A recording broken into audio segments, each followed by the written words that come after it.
Hi students, I am Prakash, Chartered Accountant and acting as academic advisor in Masterminds from the past 20 years. Here is a short video introducing matchless Masterminds briefly for the convenience of the students who came to this channel for the first time. Masterminds was established in the year 2002 and has been acting as a reliable platform to offer coaching for CA and CMA courses. Masterminds is undeniably the pioneer and the leader in MEC, CEC, CA and CMA courses with nearly 20,000 admissions per annum. This is an incredible initiative by three edupreneurs, namely Mohan, Radha and Prakash, that is me. All three qualified CA at a very young age of 21 years and started this organization under the mentorship of my father, Mr. M. Siv Prasad Garu. So Mr. Mohan is my brother and Radha is my sister-in-law. And by the way, it's me, Prakash, Chartered Accountant. So here are the courses for which we offer the coaching. We offer coaching for MEC, CEC groups exclusively at intermediate level. And we also offer integrated coaching for MEC along with CA-CMA Foundation. And we also take exclusive admissions for CA-CMA Foundation or CA-CMA Inter. And we also offer coaching for CA-CMA final level as well.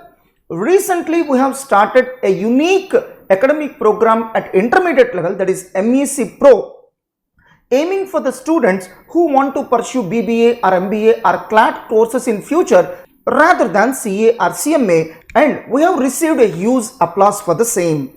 So 20 years of experience, and we have finished more than 155 batches of CA or CMA Inter in Guntur alone and similar number of batches in all our branches together. So till now completed 17 batches of CMA Inter and 18th batch is going on.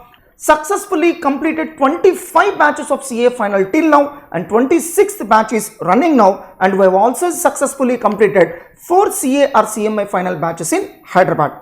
So till now our students are able to achieve 990 All India ranks at various levels of CA-CMA courses, and our students are able to achieve first rank for 48 times in various courses for which we offer coaching. So in a single year our students are able to achieve 3 All India first ranks in the year 2020, and till now our students are able to achieve state first rank at MEC intermediate level for 18 times, that too 8 times in a row. In a single attempt, our students are able to grab 98 All India ranks at CMA Inter and final results of January 2021 and our All India ranks in February 2022 CA results. And here are the 10 All India ranks in CA final results of 2021 alone. And till now our students are able to secure 93 All India ranks at IPCCR CA Inter level in the last 9 years. And here is our physical presence: Guntur, Vijayawada, Hyderabad, Amirpet, Dilshuk Nagar, Vizag, Tirupati, Kurnool and Rajahmundry. And here are the locations where we have branches, and here are the contact numbers. Here is the list of our physical presence and here is the list of our online presence. And for your kind information, we don't have branches in any other locations other than stated here. So please do install our Android app Masterminds Online Classes from Google Play Store, and if you belong to iOS platform, then install an app called Class Plus from Apple Store and enter the organization code as MZGUN. In this app, you can find a large number of useful content like regular batch videos, crash batch videos, rapid revision batches, guidance classes, motivational videos, amendment videos, Masterminds test series, whatnot. Large amount of useful content is already available in the app. In our app, you can find a section called study material where large amount of free content is also available, and till now more than 24,000 students have already downloaded our app and we are nearing to 25,000. Sir, is it possible to interact with the directors directly? Yes. If it is an administrative issue, you need to contact Mr. Mohan sir on this mail ID. If it is academic issue, you need to contact me on this mail ID. So thanks to all our students who are our true brand ambassadors and who helped us to reach this position. All the best. Good morning everybody. Hope you are all fine and safe. Now let me start discussing the latest RTP applicable for this exam. Of course, the May 2022 RTP. Let me start one by one. We'll start analyzing each and every question quickly. Okay, right. First, the first question is from the chapter preparation of statement of profit. Of course, it is preparation of financial statements. Under that, we are looking after the first part, that is preparation of P&L and balance sheet. Let us look after this question and let me quickly explain what we should do in this question. Let me communicate you one thing, sir. We will be having limited time. Now I cannot write solutions for each and everything. What I'll do is I'll open solutions simultaneously for each and every question and I'll quickly discuss with you. Of course, on the important points, I will always concentrate and give you enough time. Okay, right. So let me start. Let me read the question quickly first. The following is the trial balance of Delta Limited as on 31st March 21. Okay. So this is the information relating to the Delta Limited. It is the trial balance. They have given assets details. You could observe these are all assets related details, sir. Then they have given liabilities related details also, liability and equity. Then they have given some sales etc. incomes. Then they have given some expenses etc. Now almost all the information was there. Now what they are asking us to prepare, they have given some additional information also, and ultimately you are required to prepare Delta Limited's balance sheet as at 31st March 21 and the statement of P&L with notes to accounts for the year ended 31st March 21 as per schedule 3. Ignore previous year's figures and taxation. Now what we are going to do, we are simply going to show all these items in the corresponding places. Shall we start one by one, sir? I will just show you one by one clearly. Right, first let me start with equity share capital. I'll just show you from the notes to accounts only. It will be quick for us. Now first, equity share capital. Now they have given in thousands, sir. That means equity share capital 5 lakh is given. Let us look at any additional information given in the question. The authorized share capital of the company is 80,000 shares of 10 each, and they are giving one more point that the authorized share capital of the company is 80,000, and they are giving one more point that out of this 50,000 shares are issued for consideration other than cash. Now I think these two we should highlight, sir. And if you observe one more point, they have given something called as calls in arrears. Now considering all these aspects, we have to show our share capital. First we will mention authorized 80,000 shares of 10 each. What we will mention? We will mention authorized, sir, 80,000 shares of 10 each. Like that we will get 8 lakhs. Then we will show issued, subscribed and called up 50,000 shares of 10 each, 5 lakhs, out of which now there is a calls in arrears of 5,000, sir. You could observe there was a calls in arrears of 5,000. That will be shown as a reduction. Then you will get the share capital to be shown in the balance sheet 495. So hope it is clear. Now we are mentioning clearly out of that they have said rupees 50,000 is issued for consideration other than cash. That's why we mention 5,000 shares have been issued for consideration other than cash. Because I think you should have heard any bonus or any buyback or any shares issued for consideration other than cash should be presented separately like this. So hope everybody have understood. Next, what is given in the question, sir? 10% debentures 300 is given. Now, is there any other aspect relating to debentures, sir? No, the aspect is there. So simply in our balance sheet, if you observe, the debentures will continue as it is, long term borrowings 300. Is that clear, everybody? Anyway, share capital is completed. These relating to debentures, sir, no adjustment. Then in the question you could observe they are talking about general reserve. Now I think if you look at the additional information, nowhere there are points related to general reserve, so it will not be changed, sir. It is as it is 150. Then similarly in the question they have given P&L balance, sir. P&L will definitely have a change or not? Yes, sir. Yes. Why, sir? Because you prepare current year P&L, automatically it will have a change. Now we look after it later. Securities premium 40. Look into the question. Is there anywhere any point which affect the securities premium? They are talking about depreciation etc. but nowhere securities premium. So it will be continued as it is, sir, 40. Okay. Then you could observe there was one additional information, sir.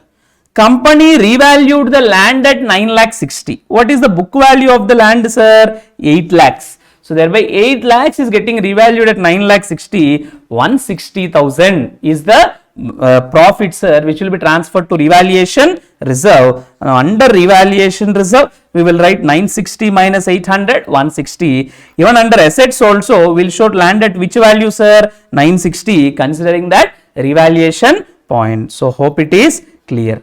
Next, what is given, sir? Securities premium completed. Okay. Then let us proceed to asset side, sir. Provision for depreciation is which item, sir? Now it is relating to asset only. Here now we have completed what, sir? Share capital, reserves and surplus also, except that P&L adjustment completed, long term borrowings over, then balance will continue, sir. Now let us proceed. Land already discussed, 960. Cash in hand we will show 2. Okay.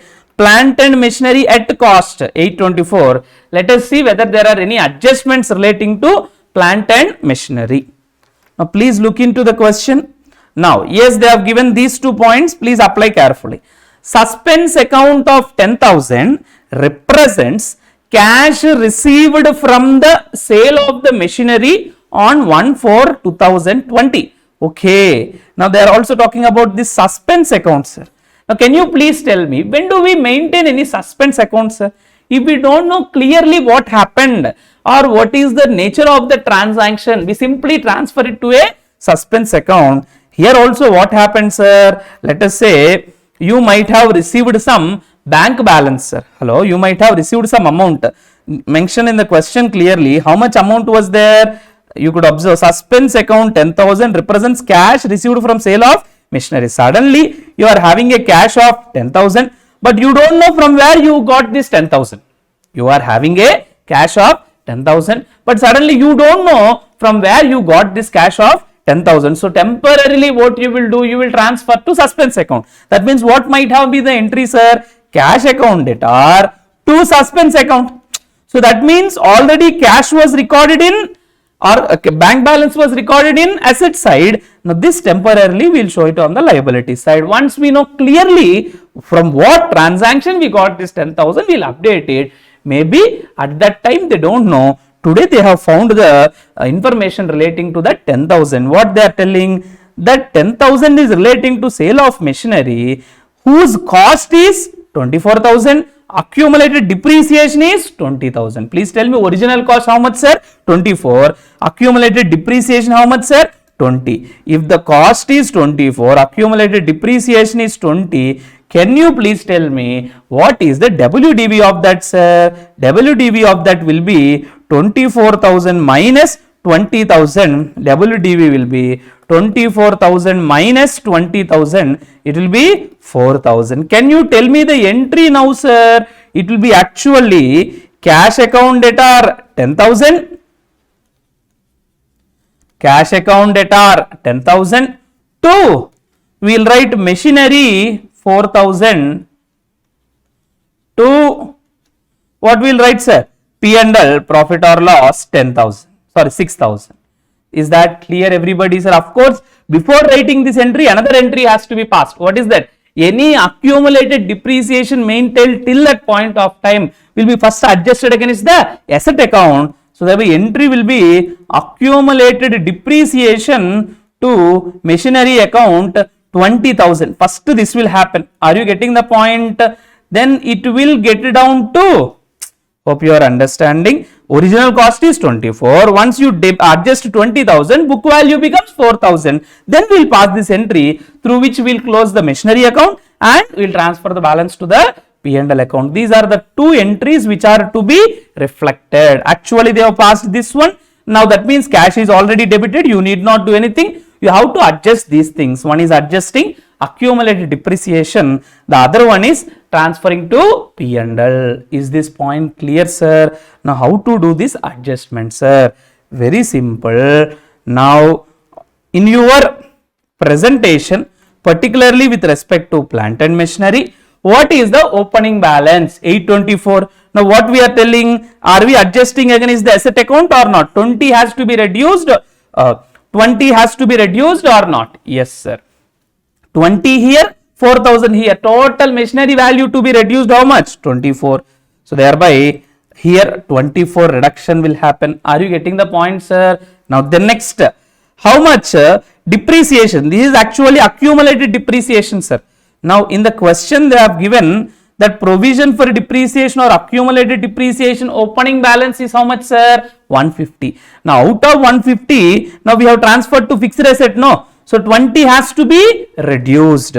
So first we will reduce the 20 depreciation. Is that clear sir? Here we are reducing 20, here we are reducing 24. That sale income will be recorded as other income in the P&L. 10 minus 4, that 6 will be recorded as other income. In this way the impact will be done. Hope everybody have understood the impact. Now what is the impact sir? One thing, we have to reduce the machinery by 24. Second thing, depreciation, accumulated depreciation has to be reduced by 20. P&L has to be credited by 6000. This was the thing. Cash was already recorded sir. That's why we are not doing anything.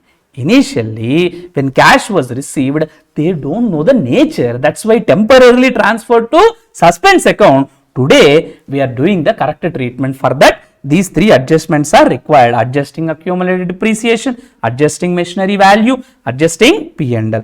Now, what you might get a doubt, then what is this 80 addition, sir? This is addition to depreciation, sir. Now, if you observe out of 824, now 24 is getting reduced. Why, sir? The asset is sold. That much cost is getting reduced. When? 1/4. That means for the balance 800 depreciation to be provided or not? Yes. How much depreciation, sir? 10% as given in the question. So thereby, for this, we will provide depreciation at the rate of 10% 80. So this is not actually depreciation, sir. Please write down as accumulated depreciation. This is, I can say, as original cost. This is original cost. This is accumulated depreciation. So accumulated depreciation will be reduced by 20 because of sale and will be added by 80. In that way, you will get the closing balance of 590. And this depreciation has to be provided in P&L also, of course, as depreciation and amortization expenses. Let me show you here. Depreciation 10% of 880. In that way has to be, here we will show other income. So hope everybody have understood till now. Next, what they have given in the question, sir? Sir, the balance items are simple in this question. Only this suspense account is something where we should have clarity. Next, the trade receivables, cash in hand, inventories you will present normally, sir. You could observe in the current assets we will show one by one, sir. Trade receivables. For trade receivables, a small adjustment was given. What was the adjustment, sir? Trade receivables of 50,000 are due for more than 6 months. Then we will mention 50 is more than 6. Balance will be considered as other debts. So total 20. We will not change the value. Just the presentation alone will be changed. Then we could observe this cash and cash equivalent, sir. Cash at bank is 28. Cash in hand is 2. What we will do? Cash in hand is 2. Cash at bank is 28. But out of 28, they have said one more point, sir. What is that? Balance at bank includes 5,000 with ABC bank, which is not a scheduled bank. Like that, one more point is given. So we will write with the scheduled banks 23, with others 5. Like that, subdivision is required. Trade receivables, they have given information, we have subdivided. Cash and cash equivalents also, they have given information, we have subdivided. If they don't give anything, we will write as it is, sir. That's all. So with this point is also completed. Now look at the balance sheet, sir. Have we communicated all the points here in the balance sheet? Now I think PPE we have understood, sir. Land and building, no more depreciation, already computed. Plant and machinery also over. Inventories, same value you will write. Trade receivables and cash equivalents, we have completed. All asset side is completed. Liability side also, share capital completed. Now this trade payables we will write as it is, no more adjustment. Trade payables we will write as it is, no more adjustment. Then maybe in the question they have said make provision for tax, sir. This provision for tax has to be shown as a short term provision. Of course, how do we find that provision for tax, sir? now first of all, for that we should find profit, sir. Profit for the period is 546. From that you will apply that 30%, you will get the provision for tax. That you have to show it as a short term provision. In this way, all items are completed in our balance sheet, sir, except that P&L, profit for the period. Let me start with P&L items of the information given in the question, sir. Now I think on the credit side, if you observe, only sales was there, no other income. So let me write sales here, sir. Revenue from operations 1200, that is 12 lakhs. Other income anyway we have discussed, sir, relating to that sale of machinery. Next, when it comes to expenses, now you could observe here what they have given, sir. Adjusted purchases. What do you mean by adjusted purchases? Sir, let me give you one clarity. Adjusted purchases is one thing, adjusted purchases is another thing. Adjusted purchases means opening stock plus purchases minus closing stock. Actually, in our financial statements, purchases we are having separate items, sir. Purchases of stock in trade. Second one, we are having changes in inventories. Now, what I can say is, if we have the information relating to both separately, we will write both of them separately only. Purchase of stock in trade as one information, changes in inventories as another information. We will write both of them separately. But where they have not given information clearly, no option for us, we will write them together under the head called adjusted purchases. In this question, they have given only adjusted purchase information, sir. They have not talked about purchase. We don't know this. In fact, they might have given about one more information. They have given about what, sir? Closing stock 31,321. That is closing or opening? Look into the question, sir. We are preparing balance sheet at. Okay, that's the closing. So we know the closing stock. 5, sir. Balance sheet purpose they have given. But we don't know opening. At least if we know purchases, then I can find the opening stock, sir, because I already know adjusted purchases. At least if I know opening stock, I can find purchases because I already know adjusted purchases. Here, I know only adjusted purchase and closing stock. No, not possible, sir. If it is possible for me to write both these separately, I have to write both that separately. Because it is not possible, I'll simply write what, sir? Adjusted purchases. So in my answer, how I will present, sir? I will simply write adjusted purchase. Then we will proceed normally. That finance cost of debenture interest given in the question.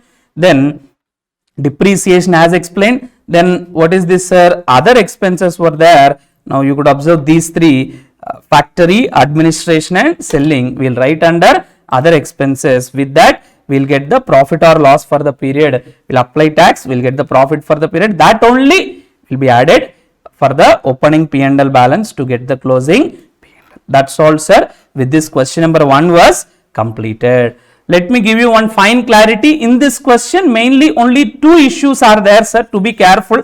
One is that suspense account point, sir. Hello, one is suspense account point. The other one is adjusted purchases. Once you understand that suspense account as well as adjusted purchases, rest of the points are simple only. So with this, I am moving to 1B. Now what is 1B, sir? Current maturities of long-term borrowings are disclosed separately under the head other current liabilities. You are required to comment. Sir, actually there is an amendment, sir, with respect to schedule 3. In May itself, somewhere in March or May, it was already done. That amendment was released. Now because of the amendment, now that is not to be shown under other current liabilities. That has to be shown under short-term borrowings. Current maturities of long-term borrowings are now to be shown under short-term borrowings and not under other current liability. If you just mention that point, it is sufficient. They may ask max as 1 mark question, sir. But anyway, we have to be ready. We should not show that current maturities of long-term borrowings under other current liabilities, but we have to show under short-term borrowings. There is an amendment to this extent. So hope it is clear. Now, just a presentation issue, sir. Now, let me proceed to the next question. Question number 2. This is based on computation of managerial remuneration. The following is the extract of balance sheet of Jupiter Limited. They have given some information, sir. Then they are asking us, they have given some share suspense account also here. Maybe share suspense account represents application money, some information they might have given to share suspense. Okay. So that represents application money pending allotment. Jupiter Limited has been incurring losses for the last few years. Jupiter Limited has only one whole-time director. You are required to compute effective capital as per the provisions of Schedule 5 to the Companies Act. Would your answer differ if Jupiter Limited is an investment company? Also compute the maximum remuneration that can be paid if no special resolution is passed at the general meeting of the company for a period not exceeding 3 years. Now let me give you clarity, sir. Now we are talking about computation of managerial remuneration. Now I can tell you one thing. In the case of computation of managerial remuneration, we will look after two aspects, whether the company is having adequate profits or not. If the company is having adequate profits, one way computation. If it is not having adequate profits, no adequate profits or losses, in that case, that is insufficient profits or losses, in that case one way. Here it is based on net profit. It is based on what, sir? Net profit. Some percentages will be there. If it is no inadequate profits or losses, it is based on effective capital. Hello, what is that, sir? It is based on effective capital. How, sir? I think you might remember, if it is less than 5 crores one way, greater than 5 crores and up to 100 crores one way. If it is greater than 100 crores and up to 250 crores another way. If it is greater than 250 crores another way. Hope you remember. I think it is 60 lakhs, 84 lakhs, 120 lakhs, 120 lakhs plus that 0.01 percentage of the excess. Like that you will be having. Here, as the scenario is relating to the company having inadequate, having losses. So definitely first we should compute what, sir? Effective capital. Then only we will compute this remuneration based on that effective capital. Now there comes a question. What do you mean by effective capital? Let me give you clarity, sir. I can simply define effective capital like this. Effective capital refers to the long-term funds employed in the business. What is that, sir? Long-term funds employed in the business. That means what will be considered, sir? Share capital considered, yes. Reserves and surplus considered, yes. But of course, revaluation reserve alone not considered in reserves and surplus, because it will not be available for employing in the business. It is only book profit. Similarly, capital reserve etc. also we say only if it is realized. Now, next, from this, sir, shall we consider any debentures or deposits etc.? The answer is, we are telling the long-term funds employed in the business. Debentures or deposits is also a long-term fund. Doesn't matter at all. All these things will be considered. Any short-term funds will not be considered. But they will say one thing, sir. If there is any P&L debit balance or any preliminary expenses, it has to be reduced. Let me tell you one thing. This way of computation is actually something which was there previously, sir. Today also we follow the same. But I say, actually, how do we present reserves and surplus? Even if the P&L is having a debit balance, we will show under reserves and surplus. And preliminary expenses has to be charged to P&L in the first year itself.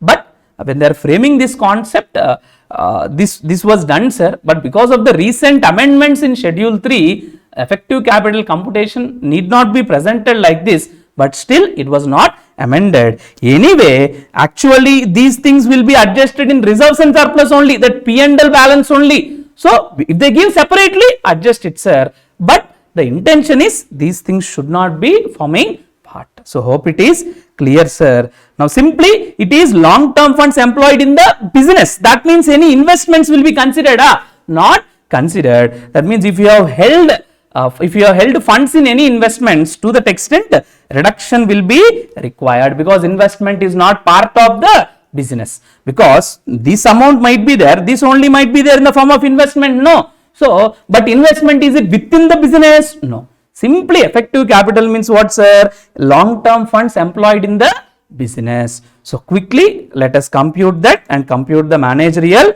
remuneration. Now, Now tell me, sir, shall I go for authorized? No, simply I'll go for issued and subscribed.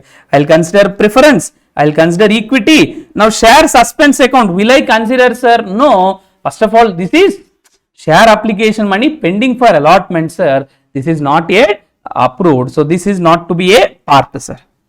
Then in reserves and surplus, revaluation reserve cannot be considered, balance can be considered, securities premium also will be considered. Let me show you one by one here, otherwise directly. Equity, preference, capital reserve excluding revaluation reserve, securities premium, debentures, deposits, and in the question you may get something extra like cash credit, current liabilities, that is trade payables, etc. These are short term, sir, not to be considered, only long term to be considered. From this, now we have to reduce P&L debit balance as well as preliminary, actually investment also to be reduced. All these three will reduce. But if at all the company itself is an investment company, then investment is also part of your business. If you are investment company, your business itself is what's doing investment, you cannot say the fund invested is not part of the business. In such a case, reduction is not required. So thereby here will not reduce, sir, will reduce only other two. In this way, effective capital will be computed, because in both the scenarios effective capital is less than 5 crores. As already discussed, what will be the remuneration, sir? 60 lakhs will be the remuneration. Hope everybody have understood. In that way we will compute the remuneration. Is that clear, everybody, sir? Simply two things only you should remember. If it is less than 5 crores, remuneration is 60 lakhs. How to compute effective capital? Simply it is long term funds employed in the business. Long term funds means everything except that revaluation fund, revaluation reserve as well as short term funds, that we will not consider. From that we will reduce this accumulated P&L balance or preliminary, because we are telling within the business investment anything also should be reduced, because already this amount might be employed here when we are considering entire share capital, reserves and surplus, debentures. Now we feel that similar amount is already there in, the same amount is there in the form of investments, then we should not consider, no. Hence we are reducing investment. So hope it is clear to you all, right? So with this part 1B also completed, of course. I think question number 2 also completed, right? Let me move to question number 3, sir. From the following details relating to accounts of Omega Limited, prepare cash flow statement for the year ended 31st March 2021. Now we have to prepare cash flow statement, sir. Okay. Have they given any method, sir? Direct method or indirect method? No. Which method you will follow? Indirect method. Why, sir? Okay, suppose, now why I am telling is, suppose you want to follow direct method, tell me cash received from, cash paid to creditors or cash received from debtors. All this information possible? No. If you look at the information, generally when opening balances and closing balances are given, it is possible for us to apply only indirect method. So let us move to that indirect method. Okay. Let me start one by one, sir. It's always better if we start with assets, sir. First, let us start with assets one by one. I'll just keep a mark here. I'll start with assets. First, always you should keep ready your format, sir. What is the format? Maybe generally we'll start with PBT, sir. Then we'll add any non-cash items, then any non-operating items, then adjustments to the working capital, that is changes in working capital. Then we'll get cash generated from operations. From that we'll reduce income tax paid. Then we'll get cash flow from operating. For that we should give some sufficient space. Then we have to give the heading cash flow from investing activities, give some space. Cash flow from financing activities, give some space. Then we will write the working notes whenever required. Let me start with one by one. First, look at the years, sir. What is current year and what is last year? 31st March 2020 is last year, whereas 31st March 2021 is current year. Okay. Opening balance is 7 lakhs, sir. Closing balance is 2 lakh 80. What might be the reason? If nothing is given, it might be purchase, but let us see, because depreciation etc. also may be there. For that, always what is better, sir? You opening a account, ledger account is required. Please look into the question. Plant and machinery, is this WDV or is this original cost? How we can find it? Look into the balances. Is there any accumulated depreciation anywhere? No. So that means these balances are WDV. You need not maintain a separate account called accumulated depreciation. Simply we'll start with which account, sir? Plant and machinery only. I am writing the balances. To balance brought down 7 lakhs. By balance carried down 9 lakh 80. This was the information given, sir. Now let us try to incorporate any other information given in the question relating to plant and machinery. Depreciation at the rate 20% was charged on opening value of the plant and machinery. What is opening value? 7 lakhs. So by depreciation how much, sir? 1 lakh 40. So hope it is clear. Next, at the year end, one old machine costing 70, WDV how much, sir? 20 was sold for 28 was sold for 49. Purchase of machinery was also made at the year end. So anyway, depreciation also we have provided for full year now, because we have charged on opening. So there will be no problem, sir. Don't think relating to the depreciation. WDV at the year end how much? 28, sold for 49. So what we will write, sir? We will write by bank. Profit or loss are here. You are having profit. By bank 49,000. To P&L 21,000, because it's a profit for you. Hope everybody have understood. Next, there was some purchase of machinery also. Now how much purchase was made, sir? Because nothing was given. Now we can write here to bank as a balancing figure. Because we have computed everything, no? We have computed opening, closing, depreciation, sale, everything recorded. We will simply find that as a balancing figure. Now that could be 4,48,000. In that way, we will compute the purchase of machinery 4,48,000. Preparing ledger account is not sufficient, sir. Going and posting in the corresponding place is very, very important. First, where we will write this depreciation? Under non-cash items, we will record that depreciation 1,40,000. Next, look into the ledger account. Profit is there. This is operating or non-operating? Profit on sale of fixed asset, non-operating. So here I will, because it's an income, I am going to reduce. I will show this 21 as a reduction. Any other items?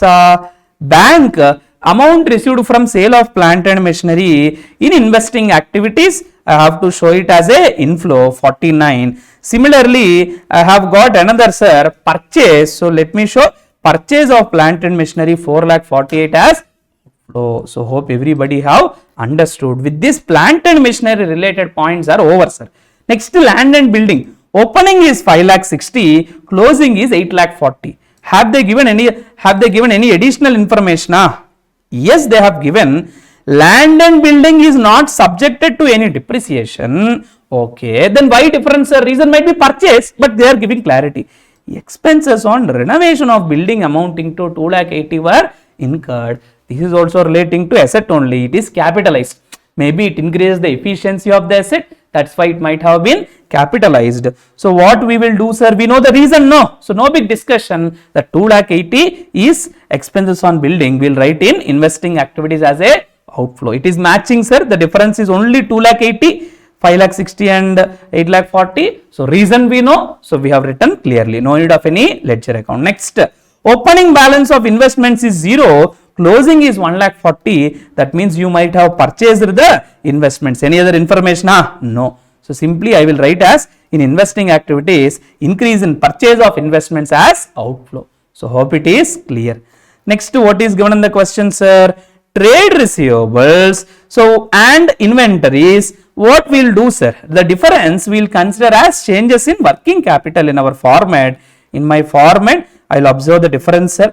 I think you remember in trade payables, any current liabilities, sir, usually it is directly proportional. Suppose decrease is there, we will reduce. Suppose increase is there, we will add. Whereas current assets, it is indirectly proportional, sir. That is inversely proportional. Suppose there is reduction in current assets, we will add. Increase, sir, we will reduce. Now, if you observe trade receivables, what happened, sir? Decrease was there, so we will add decrease in trade receivables. Similarly, you could observe inventories, what happened? Increase was there. What we will do? We will reduce. So that is what has done. Is that clear, sir? So anyway, not just trade receivables and inventories, trade payables was also there. Here what happened? Decrease was there. Decrease, what we will do? Reduce, because it is current liabilities. Those things were also done. All these are working capital changes. Okay, all these items consider. Cash in hand at bank, where we will show, sir? We will show at the corresponding place, sir. That is cash equivalents at the beginning of the year, cash equivalents at the end of the year. Okay, right. That is what we have seen. Next, any other balances? Okay, come to this side, sir. Already trade payables considered. Now look at provision for taxation. What is opening balance? 98. What is closing balance? 1,40,000. Let me tell you one thing. How do we prepare provision for tax account? Sir, provision for tax, the format is like this. We will write by balance brought down, because it's a provision, opening balance will be there. If nothing is mentioned, the same amount is paid during the year. That is what our assumption. Similarly, whatever created during the year, that is by P&L, it will lie as the closing balance. This is what the usual assumptions are. Opening will be paid and whatever we create during the year will be lying as the closing balance. But if they give any other information, we will simply follow that. Let us see what they have given. Opening balance is 98. Okay. Closing balance is how much, sir? Have they given anything? Yes, 1,40,000. If they don't mention any other point, simply I will write 98 as to bank and 1,40,000 as by P&L. But let us see, have they given the tax paid or at least provision for a tax created during the year? 70,000 was paid. That means payment was very, very clear. I will write here 70,000. Is that clear, everybody? Now with this I am able to understand. Now by P&L I will simply write as a balancing figure. So you could please observe here P&L 1,12,000. Where we will record this, sir? Tax paid we will write after cash flow from cash generated from operations. Where we will write that provision for tax, sir? Usually in our question, if you observe, they have not given PBT directly, sir. First we get only the difference between opening P&L and closing P&L. Hello, what we get, sir? Difference between opening P&L and closing P&L. Let me tell you one thing. How do you get the closing P&L balance? Can you tell me, sir? It is opening P&L balance plus current year profit. Now, how do you get this current year profit, sir? Usually, you will get PBT minus tax. That only you will add, no. Now, you will add only PAT directly, no. From PAT also, you will reduce what, sir? Any preference dividend, etc. and or any provisions or any appropriations, etc. You will reduce all those things, that is transfer to general reserve, etc. Then you will get some balance. These only will be added. Then you will get the closing balance. Now I can say, what is the difference between opening balance and closing balance? This appropriation, this amount only, retained profit. Now what we are going to do? We are going to derive this PBT, sir. How? First we will add back appropriations, we will get PAT, then we will add back provision for tax, then we will get PBT. With this only we have to start our indirect method. So in our question, this provision for tax as well as transfer to general reserve, here you could observe there is an increase of 2,10,000. These two will be recorded here. This is provision for tax. These two are appropriations, sir. If you add back, appropriation is only this general reserve, sir. If you add back, you will get PAT. For that you are adding back provision for tax. No preference dividend in the question. So first you will add back appropriations, you will get the PAT. Then you add back tax, you will get the PBT. That only we are starting with. Now here we get the PBT, sir, 56,000. plus these adjustments you get PBT, then we are doing our regular adjustments. So hope it is clear. Now that means general reserve also now completed, P&L also completed, debentures opening is nil, closing is 2,80,000. It might be issue of debentures where you will write financing activity, issue of debentures 2,80,000. Then share capital also opening is 11,20,000, closing is 14 lakhs.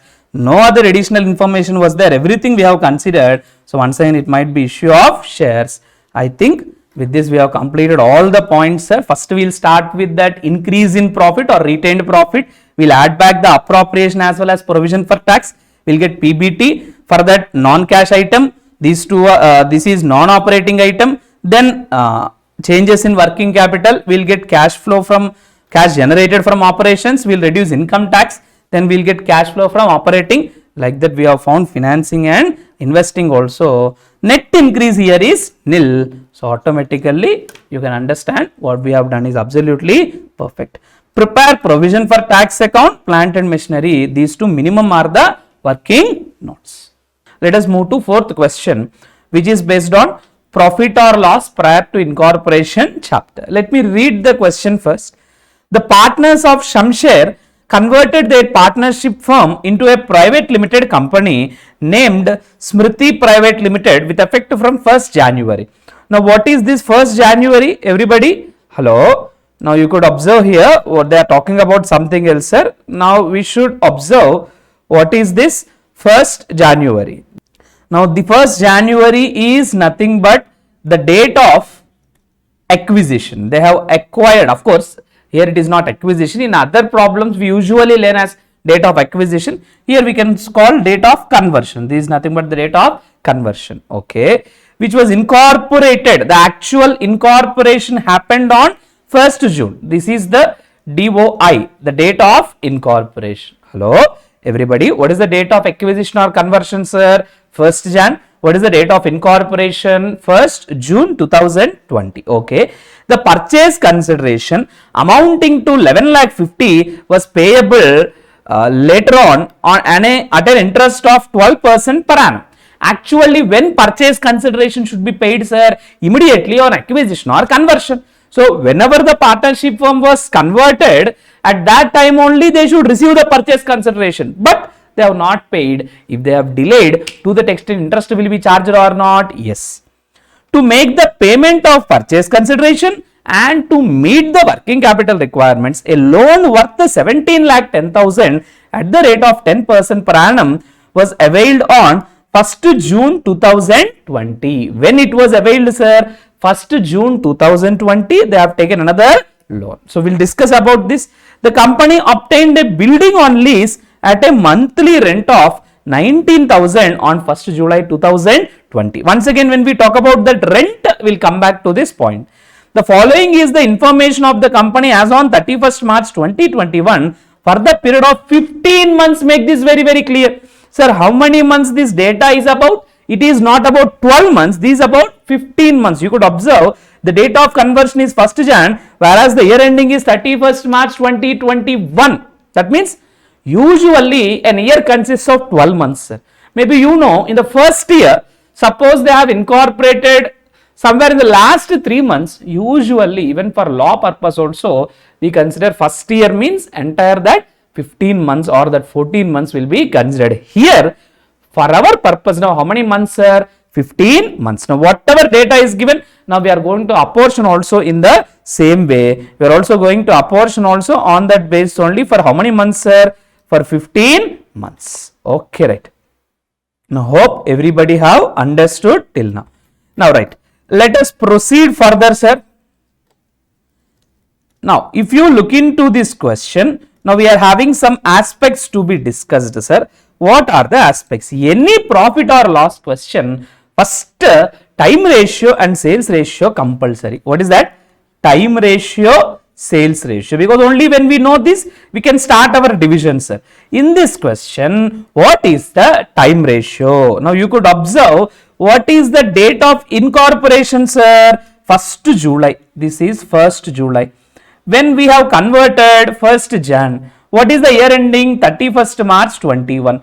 Now I can say from 1st Jan to How many months, sir?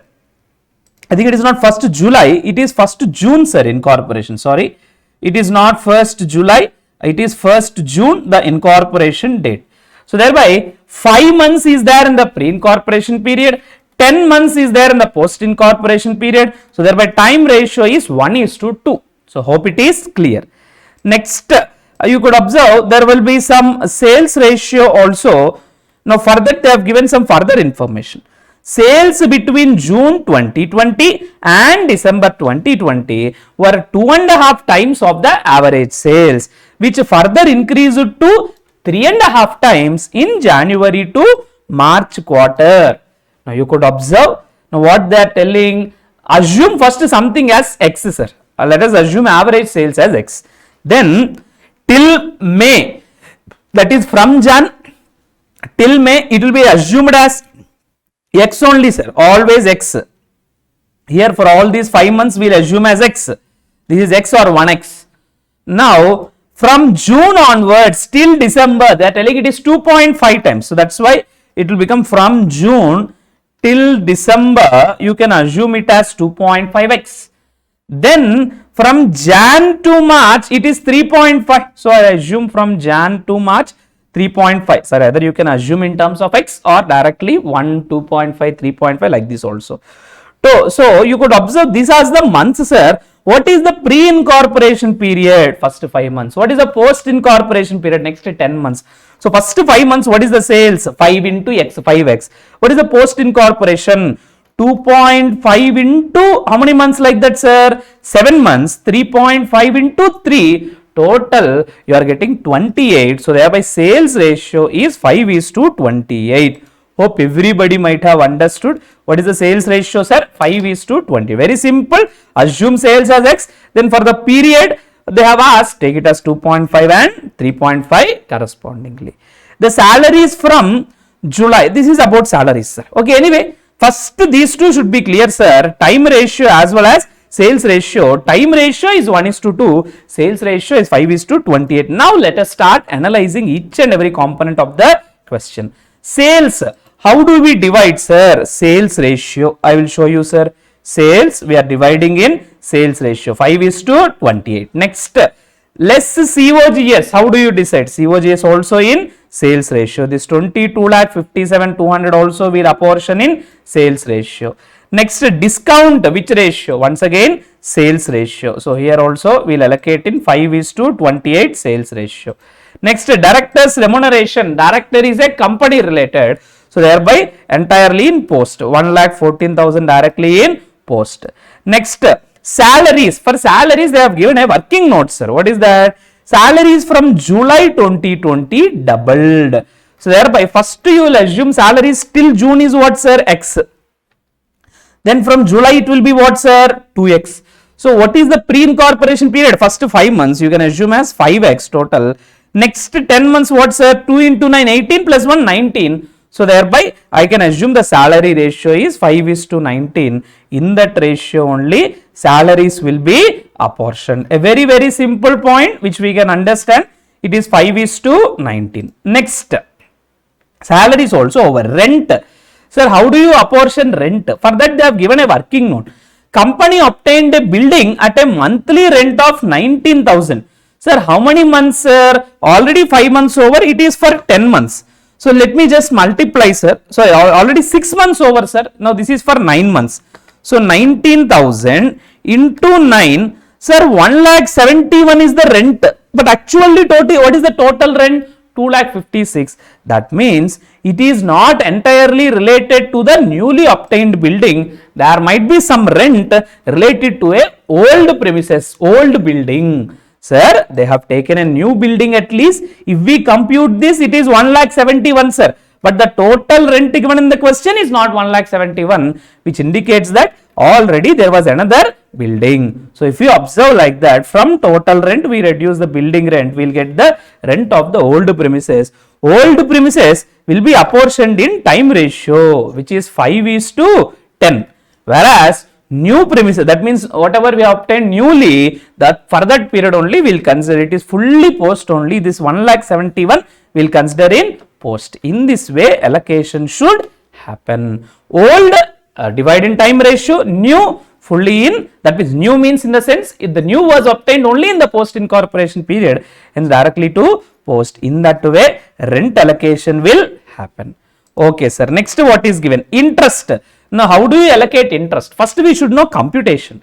Sir, actually when you have converted, sir, 1st Jan, this is the date of conversion or acquisition. When the consideration was settled, sir, 1st June, that means till 1st June, on this 11 lakh 40, interest to be paid or not? Yes. So 11 lakh 40 into 12% into how many months, sir? 5 months. We have to compute the interest. How much, sir? 57,000. Now this is fully related to pre. Now settlement when it was done, sir? 1st June. But for settling that we have taken another loan. We have taken loan on 1st June for 17 lakh 10. Was it repaid, sir? No information. So we'll assume that for the balance 10 months it was there. So thereby 17 lakh 10,000 into 10% into 10 by 12. That is 1 lakh 42 500. This is clearly for the pre period. This is clearly for the post period. In this way only we will charge to the P&L. First you should know the computation, sir. If you know computation properly, automatically allocation will be simple. For the first 5 months, it is the purchase consideration into that rate into number of months, 5 months. For the next 10 months, it is the new loan taken into new rate applicable. That's all. Next, what is given, sir, in the question? Depreciation, which ratio? Time ratio will apply. Office expenses, which ratio? Time ratio. Next, sales promotion expenses, which ratio? Sales ratio. Next, preliminary expenses, which ratio? Directly company, sir. It's a post incorporation expense. In this way, if we allocate, we'll get the profit or loss. Hope you know post incorporation will transfer to P&L. Pre incorporation, if profit, capital reserve. If loss, maybe to P&L. In this way, we have to compute. They are asking just to compute the profit or loss for the pre-incorporation as well as post-incorporation period. So, hope it is clear till now. Right. Let me move to the next question, sir. Question number 5. With this, I think question number 4 is clear. Be very clear with respect to that. Ratios, sir, time ratio, sales ratio, interest computation as well as salaries. The other things is simple. Right. Let me proceed to question number 5. Right. First, let me read the question. Mobile Limited has authorized share capital of 1 lakh equity shares at the rate of 10 each. The company had already issued 60% of its capital for cash. Now the company wishes to issue bonus shares in the ratio of 1:5 to its existing shareholders. First of all, how many shares are there? 1 lakh. This is authorized number, sir. The company had already issued 60%. That means how many shares are originally issued, sir? 60 only. Authorized is 1 lakh, sir. But how many issued, sir? 60,000. Now the company wishes to issue bonus shares in the ratio of 1:5 to its existing shareholders. So thereby bonus ratio will be into 1/5, 12,000 shares. Face value is 10 rupee. So thereby bonus amount will be 1,20,000. Hope everybody have understood. First, what is the question they are asking? What is the number of bonus shares to be issued? It is very clear. 60,000 is the number of shares. So 60,000 by 5, 12,000. Next, the following is the status of reserves and surplus. Sir, for this 1,20,000, what we can use is the point. General reserve 1,60,000 is there. Plant revaluation reserve 25. Revaluation reserve cannot be used at all. Securities premium realized in cash only 60. CRR 80. Usually for bonus, is there any order, sir? I can say preferably first we will use CRR. It is having only one purpose for bonus. Hence we will try to use CRR. Next, preferably we will try to use securities premium. Because it is having limited purposes, 5 purposes, we will try to utilize as much as possible. If all these things are exhausted, then only we will come to our free reserves, P&L or general reserve. Even in the current question, you are having CRR 80. First we will use CRR only. Next, securities premium is also there 60, but we require only 40. I think this alone is sufficient. Even free reserves also not required. What they are asking, sir? Can company issue bonus out of general reserve only?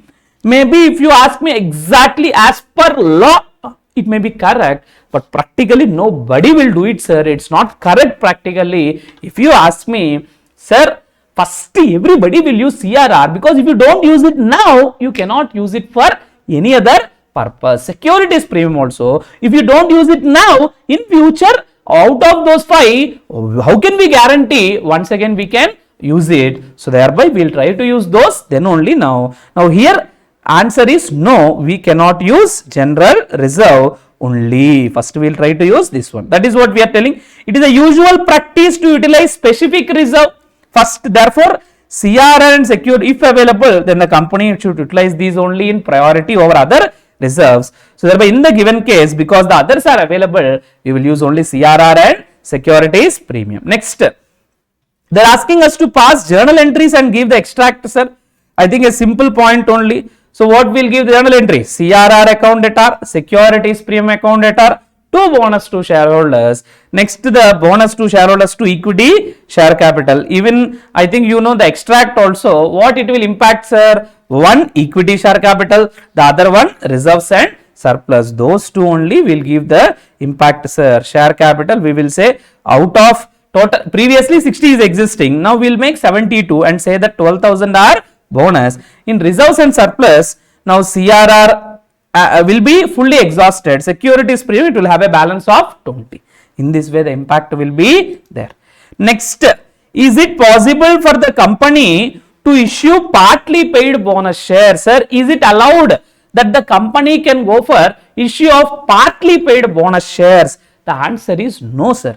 As per rule, you can issue only fully paid bonus shares. Partly paid bonus shares cannot be issued. So no doubt at all. So straight away, as per section 63 of the Companies Act, only fully paid bonus shares can be issued. It is not possible for the company to issue what, sir? Partly paid bonus shares. Some basic questions they have asked, but a good question which tests the conceptual knowledge. Next, issue of rights shares. A company offers new rights shares of 100 each at 20% premium to the existing shareholders on 1 for 4 shares. What is the basis, sir? What is the ratio? 1 for every 4. The come right market price of a share is 140. You are required to calculate X rate value and value of right. I think a very simple point, sir. 1 for every 4. Existing how many? 4. New how many? 1. So existing wealth how much, sir? 4 into 140. New wealth how much, sir? 1 into 100 issued at 20% premium, 120 divided by 4 plus 1. I think you might have learnt like this. X rate value means the value of a share after exercising the right. Now it is very simple. The value of a share after exercising the right. Now how do you get it? Existing wealth plus new wealth divided by existing shares plus new shares. So what is the existing wealth? Because previously it is 140, so 4 into 140. Newly how many you will be getting? 1. So thereby 1 into 120 divided by 4 plus 1. In this way only you will get the X rate value of the shares. They will use this terminology, sir. Come right value plus rights into issue price. But I say it is simply existing wealth. This is simply new wealth divided by existing shares plus new shares. Simple way of remembering. So it gives you an X rate value of 136. Come right price is 140. X rate price is 136, which indicates that value of the right is 4. So hope it is clear. Next, a company is having 1 lakh shares of 10 each as its issued share capital and having a market value of 45. Issues rights shares in the ratio of 1:5 at an issue price of 25. Now tell me, what is the journal entry? Sir, I can say accounting treatment for rights issue is very much similar to any other issue. Hello, something I have said. What I have said, sir? Accounting treatment relating to rights issue is similar to any other issue. In any other issue, what is the entry? Bank account data, to equity share capital, to securities premium. Here also the same, bank account at R, to equity share capital, to secure.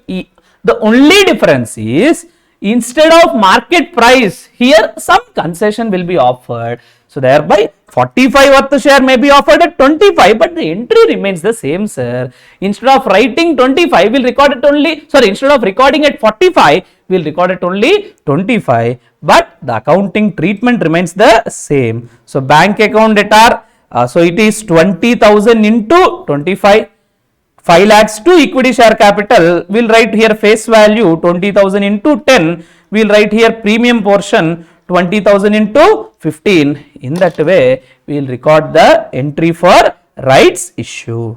So hope everybody have understood. Now let me proceed to question number 7. So redemption of preference shares. Now we are going to deal with. Rohan Limited gives you following information as at 31st March 2021. They have given issued and subscribed capital, equity share capital, 60,000 equity shares of 10 each 6 lakhs, preference share capital, 5,000 shares of 100 each 5 lakh, but out of 5,000 for 200 shares there is a calls in arrear. So 200 into 20, 4,000, it is 4 lakh 96. That means 4,800 shares are fully paid. Okay. Next, reserves and surplus they have given, P&L as well as securities premium. Non-current liability, long-term borrowings 14% debentures was given. Current liabilities was given. Assets, some PPE as well as non-current investments is given. Current assets, inventory, trade receivables, bank balance was given. Now what we should do, sir? On 1st April, the board of directors decided to redeem the preference shares. Now tell me one thing, sir. The first condition for redeeming preference shares is all the shares should be, that means whatever shares you want to redeem, they should be fully paid. Now the problem is 5,000 fully paid. No, only 4,800 are fully paid. Generally in such a scenario, what we'll do? First we'll make a call for the balance 200 shareholders. We'll collect the money, then we will go for redemption. But in this question, a small twist. What is that? They are clearly telling that you redeem excluding the 200 shares. That means now our redemption will happen for how many shares, sir? 4,800. Sir, usually in all our classroom discussions questions, what will happen, sir? They simply say, for this many shares, call money was not collected. Then what you will do? You will collect the money, you will make them fully paid, then you will start the redemption process. But here they are telling very clearly, don't redeem that partly paid, redeem only the balance. So thereby redemption will be done only for 4,800. If it is other questions, first we might have collected money, then we might have gone for redemption. Here it is simply 4,800. How we should redeem? At 10% premium. Okay. For redemption, are we having sufficient funds? They are telling. And to sell the investment at its market price of 80,000. Okay. Now what is the face value, sorry, book value, sir? 1 lakh. We are selling at 80. That means we'll face a loss. If you ask me entry, what will be entry for redemption of preference share? Sorry, sale of investment, sir. Bank account at R, P&L account at R to investment. In this way, we'll pass the entry for sale of investment. Okay. Now, once we sell the investments, money might be sufficient. No, we cannot think like that. Now, they also decided to issue sufficient number of equity shares at of rupees 10 each at a premium of 1 per share, and the balance in P&L account was to be maintained at 1 lakh. They are telling something, sir. They want to redeem preference shares of how much, sir? 4,800 into 100, 4 lakh 80. So please observe. Preference shares to be redeemed 4 lakh 80. Now, sir, first of all, shall we look at the fund sufficient? Shall we look at the fund existing? Or shall we look at the sources? Now, when I say sources, either only two sources are there. One is proceeds of fresh issue. The other one is free reserves. Either you can use the profits or fresh issue. If I look from fund angle, I look at what are all the cash balances I am having and newly received. Then I look for just the balance cash required. Then I'll divide by number of equity share price including premium. If at all what sir, I am looking from the fund angle. But I think here we are not looking from fund angle. When they say P&L balance you please maintain at 1 lakh and go for the balance issue, it is based on the source sir. Now tell me how much is required. 4 lakh 80 is required. But how much is already available? You could observe what is the reserves and surplus you are having. P&L 3 lakhs, but can you use 3 lakhs? No. Why sir?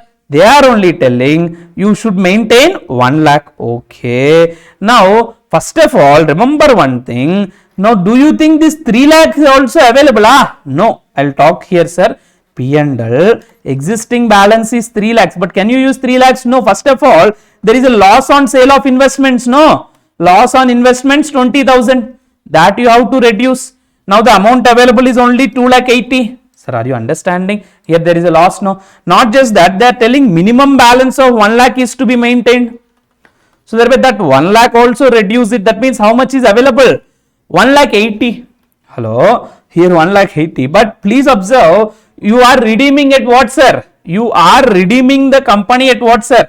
Premium. Whenever premium is there, premium has to be adjusted against what sir? Premium has to be adjusted against what? Usually, if it is not a section 133 company, that means for that company, if section 133 is not applicable, we can use securities premium. But throughout our chapter, in board book itself, they take an assumption that section 133 is applicable to all the companies. So thereby, what I would like to consider here, sir, because section 133 is applicable, even the question also they have said, premium on redemption cannot be set off against securities premium as Rohan Limited is governed by section 133 of the Companies Act. So that means premium also to be adjusted against P&L only. How much premium will be there, sir? Now 4,80,000 is the face value, 10%, that means 48,000 will be the premium, less premium also will reduce 48,000. Sir, are you getting the point? Anyway, let me show you how to compute the number of shares to be issued. Total amount required is 4,80,000. From that, first we will compute P&L available. 3 lakhs, reduce 20, reduce 1 lakh, reduce 48. That means how much is available? 1,32,000. So out of 4,80,000, 1,32,000 only can be used from P&L. Securities premium can be used. That's not a free reserve. We cannot use it. So thereby the balance amount has to be raised from fresh issue. When I say fresh issue, when I say proceeds of fresh issue, premium received on fresh issue cannot be used, sir. Why? The premium received also will be credited to securities premium, which is not a free reserve. So thereby this amount has to be received from face value only. So 3,48,000 divided by 10 gives you the number of shares to be issued, 34,800. So hope everybody have understood. Sir, we are looking at the sources here, not from the fund angle. So sources are out of the total amount, how much is available, sir, already? Out of total 4,80,000, P&L we can use only 1,32,000. So there will be this many shares to be issued. So how we will issue at a premium, sir, because it is 10 only, but they are issuing at 1 rupees premium. Can you tell me what is the entries? Very simple. Bank account debtor to equity share, application and allotment. How much, sir? 34,800 into 11 rupees. Then we will write the entry application and allotment to equity share capital. This is 34,800 into 10 face value. Then 34,800 into 1. This is premium. And in this way, issue entries. First, sale of investments. Next, raising funds through issue of equity shares. Once these two are completed, the rest is simple, sir. What is the simple next, sir? Only 4 more entries are required. Usually, any redemption of preference shares, these 4 entries are common. What are the 4? First one, due entry. Next one, payment entry. Third one, CR, of course, premium adjustment. And the fourth one, CRR. Let us look after the 4 entries. First one, due entry. say preference share capital account debtor, premium on redemption account debtor to preference shareholders. This will be the entry. Preference share capital 4,80,000. Sir, don't ask me why we are redeeming only 4,80,000. Reason is simple. In the question itself, they have said don't consider entire. In the question itself, they have said don't redeem entire 5,000. Redeem only that 4,800. So thereby 4,80,000, premium payable 48, 10%. To preference shareholder 5,28,000. This due entry, sir. Payment entry, this one. Preference shareholders to bank. Then premium adjustment, this one. P&L to premium. Then CRR, how much is required, sir? Nominal value of the preference shares redeemed plus proceeds, less proceeds of fresh issue. Nominal value is 4,80,000 less proceeds of fresh issue is 1,32,000. Sorry. Proceeds of fresh issue is 3,48,000. We have to take only face value, sir. So thereby balance amount 1,32,000. Simply the amount redeemed through free reserves that has to be transferred to CRR, that is P&L to CRR. With this, all the entries are completed. Now what they are asking, sir, you are required to show journal entries and balance sheet of the company immediately after redemption. Show working for availability of profits for redemption and determination of bank balance at the end. Balance sheet, I think, please observe, sir, it is so simple. Once we are able to pass journal entries, particularly for chapters like this, balance sheet becomes very, very simple. Have a quick look at that, you will easily understand. Next, I'll just explain that working note, sir. Bank balance, opening balance you will write first, then sale of investments, then proceeds of fresh issue. From that you will redeem preference shares, you will get the closing balance. Even in balance sheet also, main item is reserves and surplus, sir. First write down given balances, then start incorporating the journal entries, you will get the point. In this question, CRR generated or not? Yes, 1,32,000.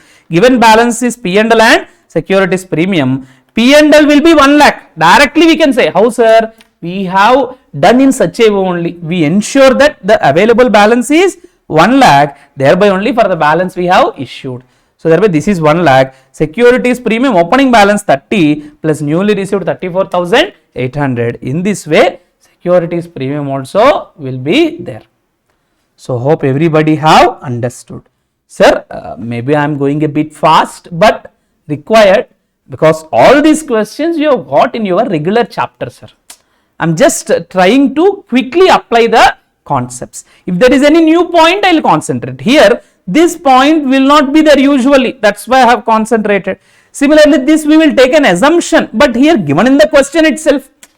But these other things you know it, sir. So thereby considering that sources or dividing only by face value, you know all these aspects. Hence, I am making a bit quick.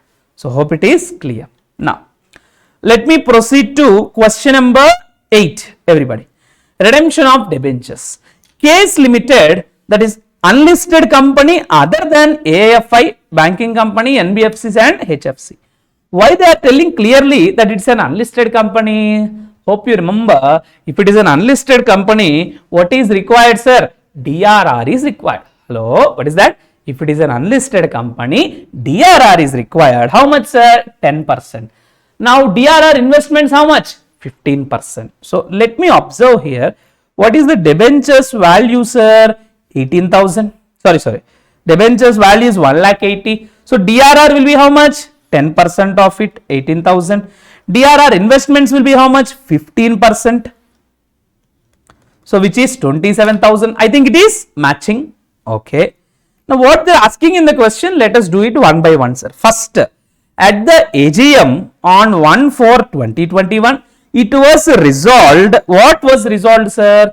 That to give existing shareholders the option to purchase one 10 rupee share at rupees 15 for every 4 shares held prior to bonus distribution. This option was taken up by all the shareholders. I can say it is just like a rights issue, sir. What is rights issue? We will give a chance, a right to the existing shareholders to subscribe the shares at a price which is concessional to market price. Now you could observe here also there is some basis. What is the ratio, sir? 1:4. This is the basis for rights, sir. Okay. Now everybody have exercised the right. That is what they are telling, sir. Face value is 10, issue price is 15. Sir, when the issue price is 15, usually the market price might be something higher. Now anyway, through this entry what we have to do? We have to simply pass the entry for rights issue. Sir, I have said you, for rights issue, accounting treatment is similar to any other issue. That means bank account debtor to equity share capital to securities premium. So thereby, first of all, how many shares, sir? Ratio is 1:4. What is the existing number of shares, sir? 30,000 equity shares of 10 each. So thereby, 30,000 into 1/4. Now for what value? 7,500. Entry will be like this, sir. Bank account debtor 7,500 into 15, 1,12,500. Now you will credit what, sir? Equity share capital. This is 7,500 into 10. Now you will credit what, sir? Securities premium, which is 7,500 into 5. So in that way, we'll compute, we'll write the entry. Sir, if you want, you can pass a combined entry also. Okay. Combined entry also. Okay. Because we usually pass what, sir? Combined entry only. Here they have used the intermediate account called equity shareholders. Okay. Over, sir. Next. What is the point given in the question? To issue bonus shares for every 5 shares held. Now, first of all, how many shares are existing? Previously 30. Now another 7,500, total 37,500. What is the ratio? 1 for every 5. So 37,500 into 1/5. That means how many shares, sir? I think once again 7,500. What is the bonus amount, sir? 7,500 into 10, 75,000. Now for 75,000, are we having sufficient reserves, sir? Look into the question. Is there any CRR? No. Okay. Is there any securities premium? Now itself created, sir. How much created? 37,500. So we will debit securities premium 37,500. But I think it is not sufficient. Balance amount will debit the P&L, which is given in the question. So entry will be securities premium account debtor 37,500. P&L account debtor 37,500. To bonus to shareholders. Then bonus to shareholders to equity share capital. The simple regular journal entries for bonus. Okay, so hope everybody have understood. First 2 entries is for rights issue, sir.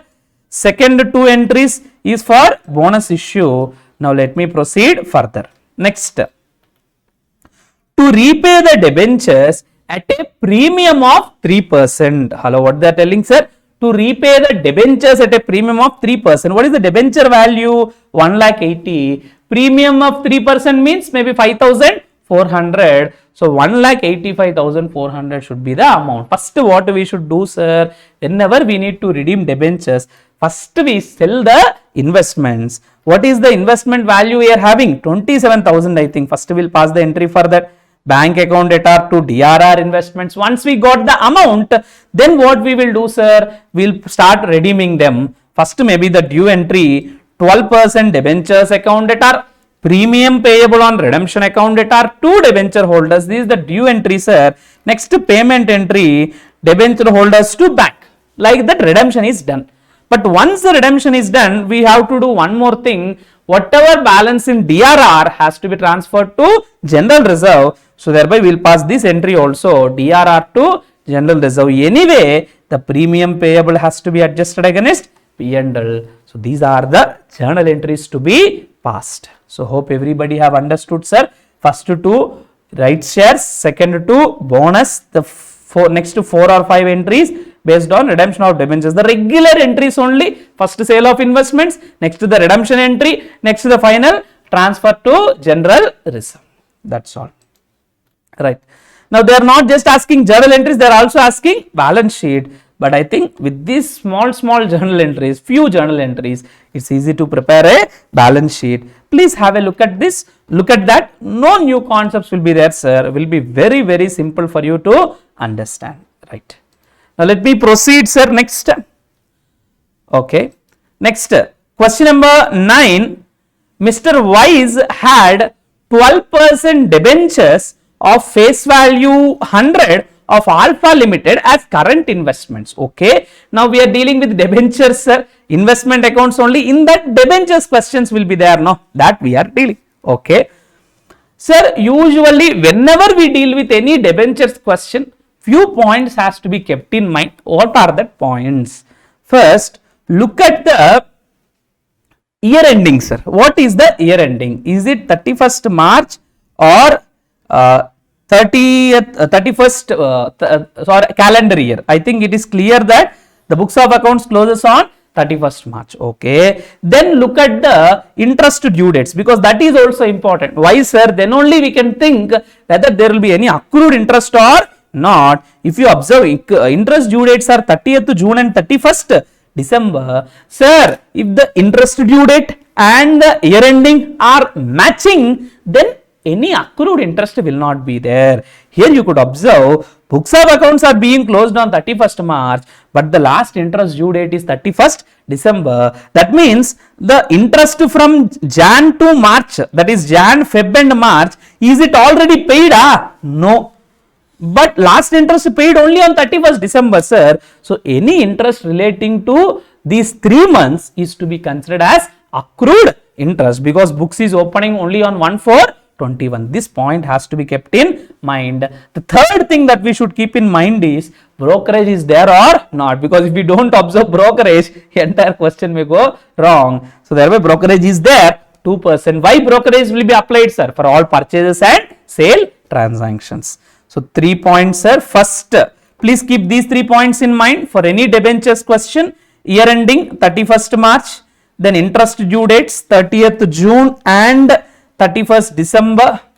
So as a result, accrued interest will be there. Be careful. Next, the third one, brokerage, sir. Brokerage is there at the rate of 2%. And last one, if you observe, it is always better. What is that? Which method we are following here for preparing our investment account? So I think it is FIFO, they have clearly mentioned. So whilst recording sale transaction, will ensure that FIFO method is followed properly. These are some facts which we should keep in mind before starting our solution. Okay, right? Now let me start with one by one each transaction, sir. First, April 1st, opening balance 4,000 debentures costing 98 each. First, what you should do? Prepare a debentures account in the format, in the following format: date, particulars, nominal value, interest and amount, or you can write as cost. Here also date, particulars, nominal value, interest and amount or cost. It is usually wise to mention interest due dates in brackets, sir, so that you will not forget it. Similarly, you have to write the name clearly: 12% debentures of Alpha Limited, in whose books you are recording? Wise books. So thereby investment account of Mr. Wise, the company name is 12% debentures of Alpha Limited. Okay, right? Now let me start one by one. First, we have to record opening balance, sir. We will write down two balance brought down. How many debentures are there? 4,000. So face value will be 4 lakhs. Now what about interest, sir? We will record here only if there is accrued interest. In this question, accrued interest is there or not? Yes, because the last interest due date is 31st December. From that date till 1st April, for this 4,000 debentures, interest is receivable now. So thereby 4,000 into that 104 lakhs into what is the rate of interest? 12% into how many months, sir? 3/12. This is accrued interest, 12,000. So hope it is clear. Then the costing 98 each. Costing means directly you can apply, sir. 4,000 into 98, 3,92,000 each.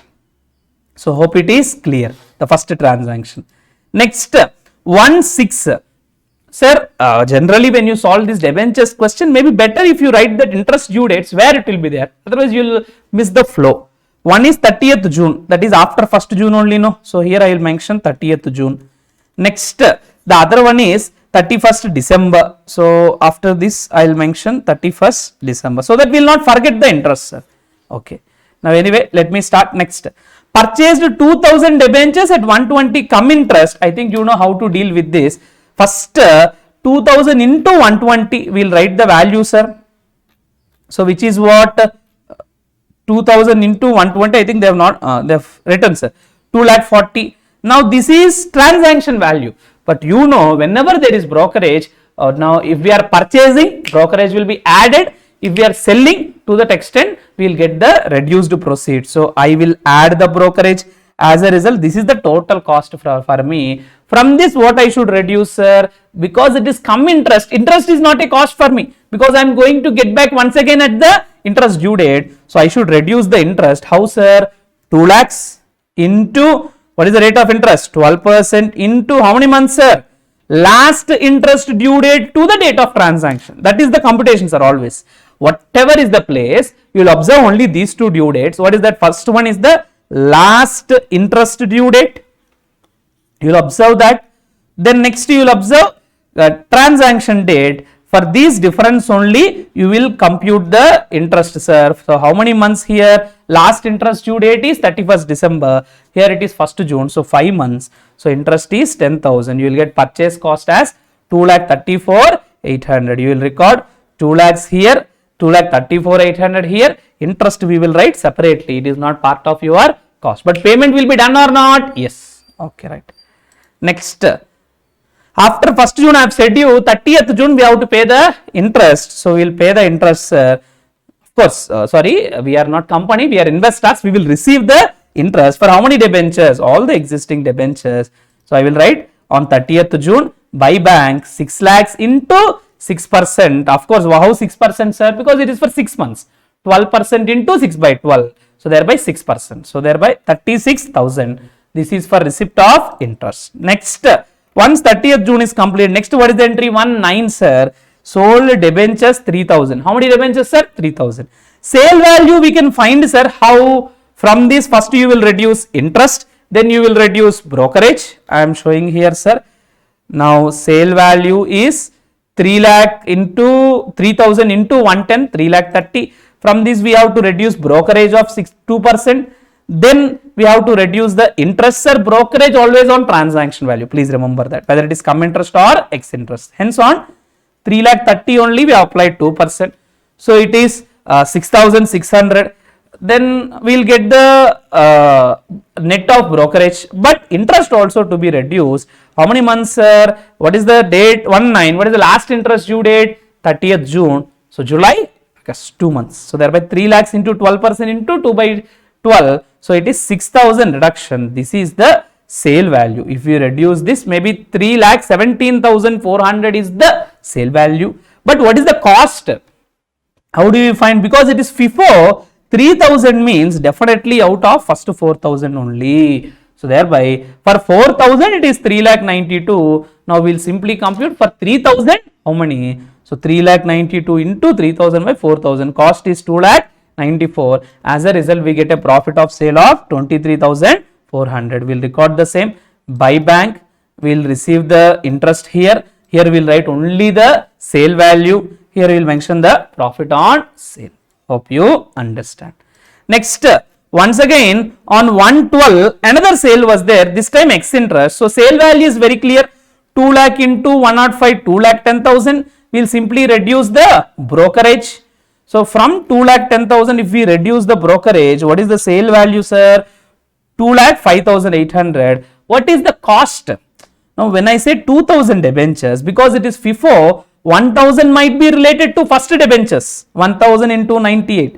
Another how much, total how many? 2,000. Okay, another 1,000 might be related to second lot. So how to find 1,000? Don't say 1,000 into 120. That is not correct, sir. Already you have computed clearly, no? The cost for 2,000. Simply make it half, sir. 2,34,800 is the cost for 2,000. But for 1,000, 2,34,800 by 2. Sir, are you getting the point? Half. It is into 1,000 by 2,000. But if you want to say, no, sir, why we cannot take 1,000 into 120? You take it, then once again you have to reduce the interest. Once again you have to add the brokerage. But I think all those things not required because already we have computed for 2,000. So thereby simply we will divide by 2. In that way, we will get the cost, sir. When we reduce it, what we are getting, sir? We are getting some hello, we are getting some loss on sale that we will record in our investment account. Here you could observe buy bank 2 lakh interest and then sale value we have recorded loss also. This is the next. Then we will not proceed to 31 month. Before that we are having a interest, sir, on 31st December. How many debentures are there? Out of 6,000, 5,000 were sold, only 1,000. For that 1,000 we will record the interest. 1 lakh into 12% into 6 by 12. 6,000 we will receive. Then on 31st Jan purchase was there, we will record. So 3 lakhs. Now we will add brokerage also 2%, 3 lakh 6,000. Interest will be 3,000. Sir, whether it is ex interest or cum interest, you paying interest and the other party receiving interest is common. But ex interest or cum interest is just a way of quoting the price. So just because they said ex interest, it doesn't mean you need not compute the interest. Your interest computation remains the same. So thereby we will compute the interest for that 1 month. Why 1 month? Last interest due date is 31st December. Okay, right.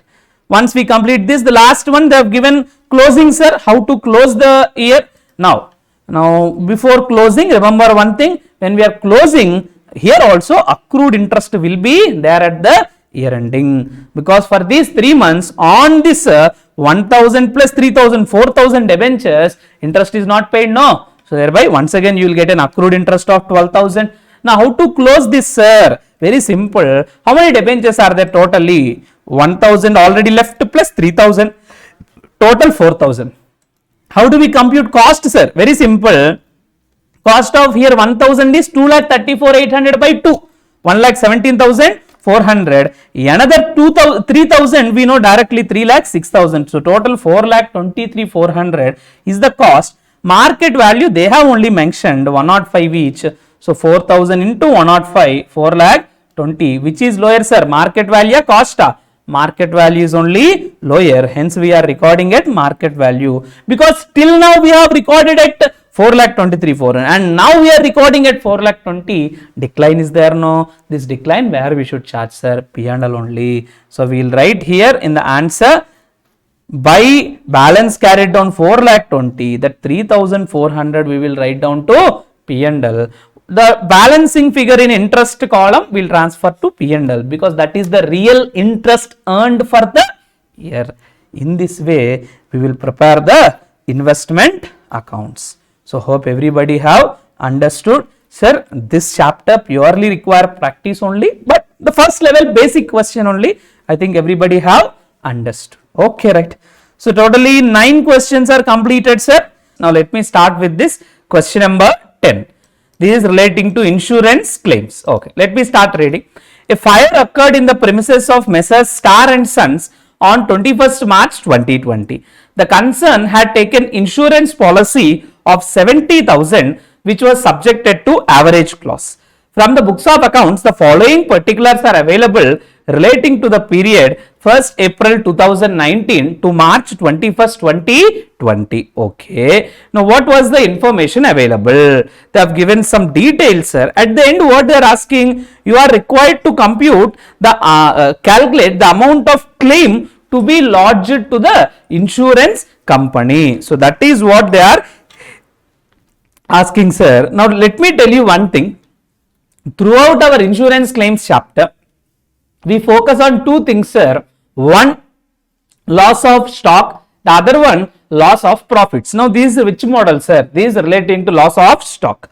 Okay. Now usually in loss of stock, what we will do, sir? We will prepare a memorandum trading account from the beginning of the year till the date of fire. Here also you could observe the beginning of the year is 1st April, whereas the end of the year is 21st March. Okay. Now let us record the information one by one. First, opening stock was given. We will write the opening stock. The next, purchases was given. Something was mentioned in brackets. Purchases including purchase of 40,000 for which purchase invoices had not been received, though goods have been received in the godown. Goods received, sir, but invoice not received. Tell me, for our purpose, if goods were there in the godown, will it be destroyed or not? Yes. Should it be included in our claim amount or not? Yes. So thereby, should it be included in the purchase or not? The answer is yes, that also will be subjected. So now what I can say, it should be included, already included or not? Yes. Usually in all our classroom discussion questions, this point used to be there, but a little bit different. There they say this is not included. That's why we will try to include. Here in the RTP, they have given a small tricky point. Here they are only telling that it is already included. Now don't do reverse. Generally, if they say we don't include, we will include it. Now they are telling it is included. Now don't reduce it. It has to be included. So thereby, we will not do any adjustment for that. Then cost of goods distributed as samples for advertising. Now, when some goods were distributed for sampling, now will it be there in the go down? Will it be destroyed in the fire? No. To that extent, reduction is required. So, whatever goods distributed as samples, we will reduce. Or you can write on the credit side also, both are okay. Then, there is purchase return also, sir. This also what we will do, we will show it as a reduction, because to this extent also, goods will not be there in the go down. Next, here you could observe sales was there. Sales excluding goods sold on approval basis having sale value of 35,000. There was some goods which were sold on approval basis. How much, sir? 35. They are telling that approval has been received for all the goods sold on approval basis before the date of fire. Approval was already received. Tell me one thing, if goods were sold on approval basis and approval has been received, should it be part of your sales or not? The answer is yes. Hello, should it be part of your sales or not? Yes. Anyway, here the goods were already sent out, sir. So it is part of your sales. So they have not included. What you will do? You will add it to make it inclusive of that element. So hope it is clear. Now next step. Wages was given. Wages means we will write in trading account, whereas salaries means we will write in P&L. Now what they are telling, wages includes the salary of manager of 10,000. This 10,000 has to be recorded in P&L. So in trading account, how much only we will write? 55,000 only we will write. So hope everybody have understood. Now that's all the information. They are telling GP is 20% because we know the sales. Now can we find the GP or not? Yes. As a result, we can find the value of stock as on the date of fire, 83,500. Is that clear, sir? This is the first step. First we will find the value of stock as on the date of fire. Next we have to compute the loss for us, sir. Now do you think entire value of stock is subjected to fire? No. There was some stock which was salvaged, that is saved from fire. To that extent, reduction will happen. That means loss of stock is 71,500. This is second step. Are you getting the point, sir? Now third one, application of the average clause. Now what is the value of stock as on the date of fire? 83,500. They expect you to insure minimum for this amount. If insured amount is higher than this, you will get your full loss value. If at all insured amount is lower than this, then you will get only a proportionate amount. In the given question, the insured amount is only 70,000. So what we will do, sir? So we will pay only proportionately, because required is 83,500, but they have insured only for 70,000. So proportionately only we will give the loss. So in this way, the amount will be computed, which is 59,940. You will write the insured value divided by the value of stock as on the date of fire. Total cost is nothing but the value of stock as on the date of fire into loss suffered. In this way, you will compute the value. So hope everybody have understood how to compute the claim amount. With this, question number 10 was complete. Now let me move to question number 11. Messrs. Beta Enterprises bought 3 trucks from Gamma Limited on 1/4/2017 on the following terms. What are the terms, sir? There will be a down payment of 6,50,000. Okay. 3 installments are there. They have given installment details. Okay. Interest is charged at the rate of 10% per annum and included in the above installment. Something they have said here, sir. Now, once we know installments and once we know the interest portion, interest percentage, and we know the down payment, I think we can easily compute that cash price, etc. Am I right or not, sir? Now here we get the higher purchase price, sir. Down payment plus installments will give you higher purchase price. But once we compute the interest involved in that, then we'll automatically get the cash price also. Sir, are you getting the point, sir? So here what they're asking, first you are required to calculate the cash price of the truck and the amount of interest paid with each installments. Now how to find this, sir? Now whenever you need to find cash price and they have given interest rate, you will follow which approach, sir? Backward approach. Now let me tell you, we are going to follow a format, sir. What is the format? You could observe here. Installment number we will mention, outstanding balance we will write, amount due at the time of installment. What is all these things, sir? I'll just explain you. Now please observe carefully. Usually when we follow a hire purchase table, usually how do we record, sir? Now I can say this will be the starting. Am I right or not? First we'll mention year, leave the year. Now next opening balance will be there. Am I right or not? Now interest will be there. Now installment payment will be there. Out of installment, if we reduce interest, we may get the reduction in principal. Then we will get the closing balance. Closing balance of 1 year becomes the opening balance of next year. I think in this way only will be proceeded. Am I right or not? First opening balance, next interest, installment. From installment, interest will be reduced. You will get the reduction in principal. You will get the closing balance. Am I right or not? In this way will come by the last year, closing balance will become 0. In this way you usually prepare tables. Now under backward approach, I would like to derive an equation and use it there, which is very simple. Now what is that, sir? Please observe carefully. I will write an equation. Tell me, can I write like that or not? Now can I say opening balance plus interest gives you the total due amount or not? Yes. If I reduce installment from this, I will get the closing balance. Accepted? Hello, what is that? Something I have said, everybody. Opening balance plus interest. This is the total due amount. From that reduce installment, which comprises both interest portion as well as principal. Now I think you will get the closing balance. Sir, is this equation accepted? Opening balance plus interest minus installment gives you closing balance. Now what I will do? I will write an equation like this. Opening balance plus interest is equal to closing balance plus installment. Is that clear, everybody? Can I write like this? I am just shifting the equation, sir. Opening balance plus interest is equal to closing balance plus installment. Now what I can say is, now in the last year closing balance will be what, sir? 0. Am I right or not? Now please observe carefully. I think we know the interest rate. Now what I say is, because we know installments of each year. Now I know installment, but I don't know these two, opening balance as well as interest. Tell me one thing, on the opening balance only interest will be charged. Am I right or not? If I assume opening balance as 100, now interest will be what, sir? 10. Am I right or not? That means, can I say like this? Closing balance plus installment every year is equal to 110. Can I say like this? Opening balance plus interest is equal to 110 and closing balance plus interest is equal to 110.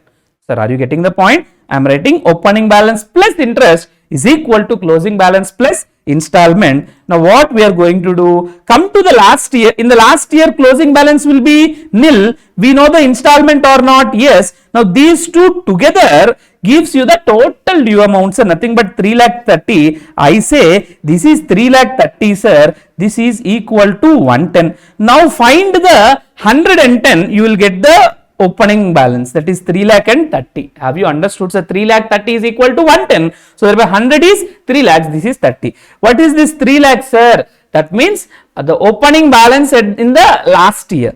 Now I think I know, sir, opening balance of third year means it becomes the closing balance of second year. Am I right or not? That means will I know the closing balance of second year or not? Yes. Please observe carefully. Here I have found this is 3 lakhs. This is 30,000. Now what I can say? For the next year, this will become the this is last year closing balance only. This will become the opening balance of the current year. So do we know installment or not? Yes. So what is the installment? 3,38,000. Now I will say once again, this 6,68,000 will be equal to 110. I don't know what is the 100 for this year, but I have to find.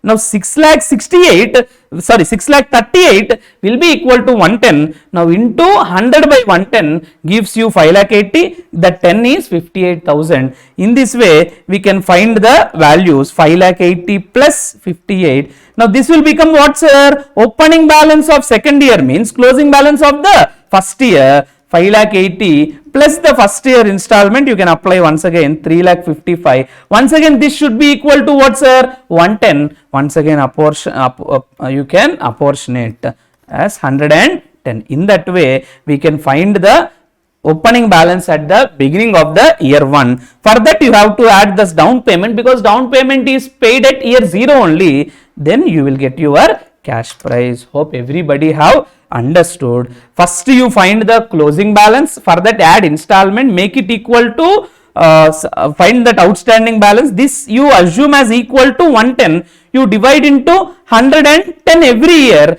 So automatically outstanding balance of this year becomes the closing balance of the previous year. Like that we will fill this table. So hope everybody have understood how we have filled the table. Once the table is filled, the balance aspects is simple, sir. Let us see next what was asked in the question. That is the first thing, sir. So cash price is 15 lakhs for us. Now next what they are asking. On 31st March 2020, Messrs Beta Enterprises failed to pay the third installment, upon which Gamma Limited repossessed one truck. Now you could observe how many trucks were taken, sir? 3 trucks were taken like this. Now out of the 3 trucks, third installment was not paid, for which one truck was repossessed. Gamma Limited agreed to leave 2 trucks with the Beta and adjusted the value of one truck against the amount due. What he has done? He has taken away that asset for the balance amount due. Okay. The truck taken over was valued on 30% depreciation basis. The balance amount remaining in the books of vendor's account after the above adjustment was paid by Beta after 2 months with interest. Now I think already they have taken one truck, still some more balance was there, that was paid by Beta along with interest after 2 months. Now they are asking us to prepare truck account and Gamma Limited's account in the books of Messrs Beta Enterprises. Now going to be very simple, sir. Now this is a case of partial repossession. They have mixed both the points, sir. One relating to that table computation of cash price in backward approach. The second one is this partial repossession. Now as we are preparing in the books of Beta Enterprises, we have to follow the rate of depreciation of Beta only, which is 20%. We'll simply write like this. Cash price is what, sir? 15 lakhs. So first year truck account debtor to Gamma, that is supplier, we'll write 15 lakhs. Now 20% is the depreciation as per Beta, so thereby I'll apply 20%. Closing balance I'll get. Second year also opening, I'll apply 20%. Closing balance I'll get. Third year also I'll apply 20%. Now at the end of third year, what happened? One truck was repossessed. At what value it was repossessed? It was repossessed by applying 30% depreciation. Now can you please tell me, now 9,60,000 minus 1,92,000, how much, sir? 7,68,000. This is the value of 3 trucks together today. Am I right or not? If I ask value of one truck, what is the answer? Divided by 3, I think it is 2,56,000. Now at what value they are taking is important. This is the book value, sir. 2,56,000. Now at what value they are taking, sir? By applying 30%. Now 15 lakhs is for 3 trucks, sir. For one truck, 5 lakhs will be the beginning value. So 5 lakh into, now we have to apply 30% depreciation for 3 years. I'll directly multiply with 0.7 for 3 times. I think I'll get the value, closing value, which is 1,71,500. You can directly multiply like this. It is 5 lakh into, because 30% is the rate of depreciation, into 0.7 into 0.7 into 0.7. In that way also can be computed. So the value is 1,71,500. 500, or you please simply start reducing depreciation for all the 3 years together. Now today book value is 2,56,000, but they are taking only at 1,71,000. As a result, the difference is a loss to us. This much worth asset was being taken over only at 1,71,500. So the difference will be charged to P&L. So balance will continue. That balance 2 trucks, it will continue at 5,12,000.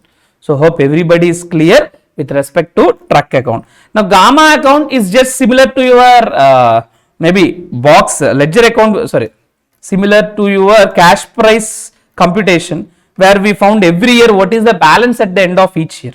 Now here also we will do the same. Let me show you. It will just behave like that only. First here some printing mistake was there. Here we have to write 15 lakhs.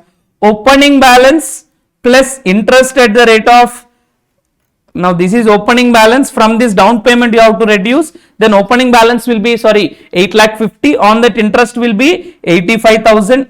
Now we will pay interest less installment, you will get the closing balance of first year.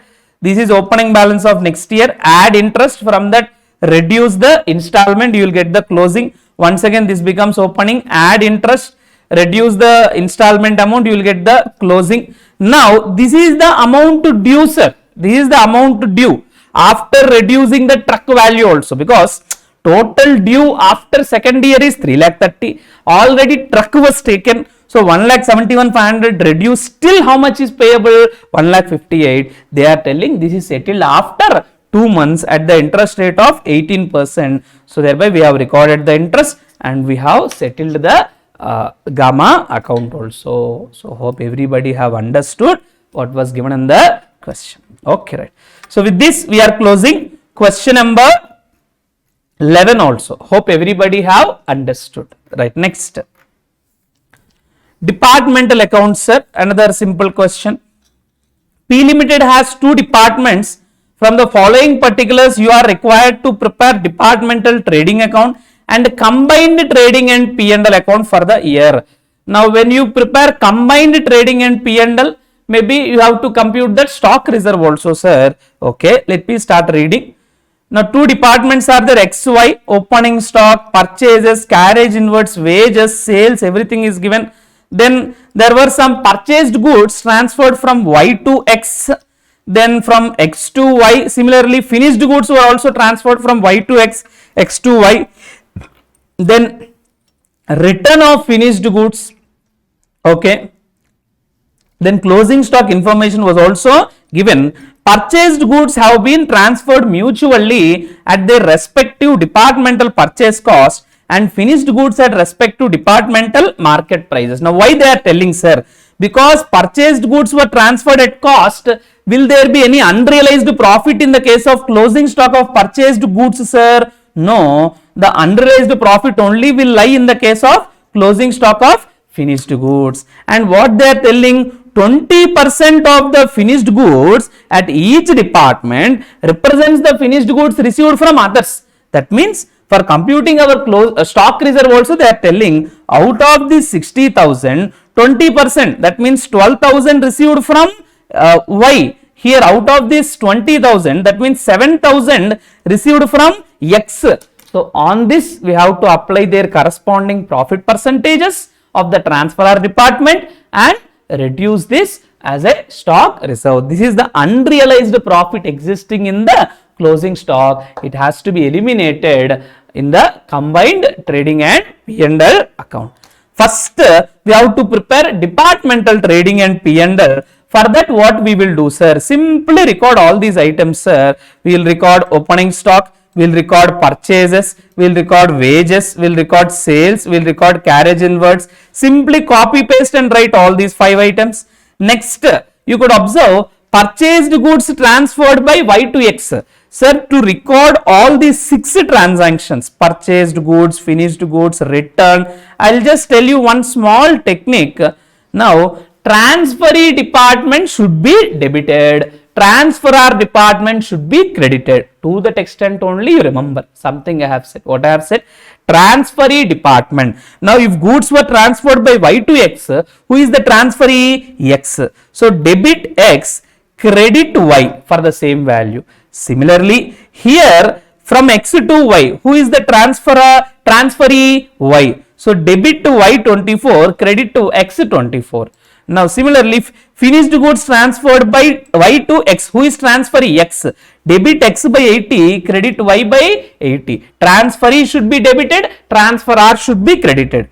Next, here also y is debited by 1 lakh, so 1 lakh will debit, 1 lakh will credit. Similarly, return of finished goods was there. From whom to whom it was returned to x only. That means who will receive it? Who is the transferee? X only. So x will be debited by 25, y credited. Similarly, here also returned by x to y. That means transferee is x. So x debit by transfer x to y. So transferee is y, transferor is x. In this way, this has to be recorded. Closing stock anyway they only have given in the question. Once we record all these things, we will compute the gross profit. Simply look at who is receiving goods. Whoever is receiving goods should be debited. Whoever is transferring the goods should be credited. In that way, we can compute the gross profit for each department separately. That alone is not sufficient. They are asking us to prepare combined trading and P&L also. If you want to prepare combined trading and P&L, all these things remains the same. What is that? Opening, purchase, wages, carriages, sales, closing stock, everything you will record. Instead of writing separately, you will add and write.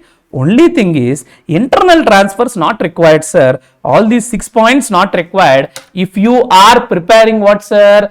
Combined trading and P&L. So that 6 transactions will not be recorded, and at the same time any unrealized profit should be eliminated. First we will find gross profit. From this we will eliminate that unrealized profit. How to find unrealized profit? First of all, how much stock is belonging to the other department we have to observe. First, 20% of both the departments we will write down. X 20% is 12,000, Y 20% is 7,000. I think I have already shown you 20%, 20%. Now, who might have transferred these goods to X, sir? Y. So thereby first we have to compute the Y GP percentage and then we have to apply. Similarly, here also for X, these 7,000 represents the goods transferred from X. So we have to apply the profit percentage of X. Then we can compute the stock reserve. But one point you have to keep in mind is how to compute the GP percentage. Can I simply take this 77,000 and I can say divided by 3,10,000. 77 divided by 3,10,000. Will I get proper GP? The answer is no, sir, because just like you have sold goods to outsiders, you have also sold the finished goods to the Y department also, which was at market price. That is what they are telling. Now finished goods were transferred at market price. That means here also same margin will be there. So when you compute, you have to observe everything. So how do we compute that profit percentage?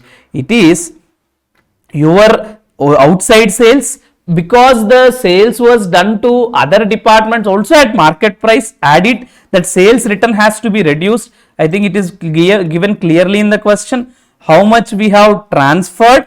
That is, here you could observe Y to X 80 was transferred.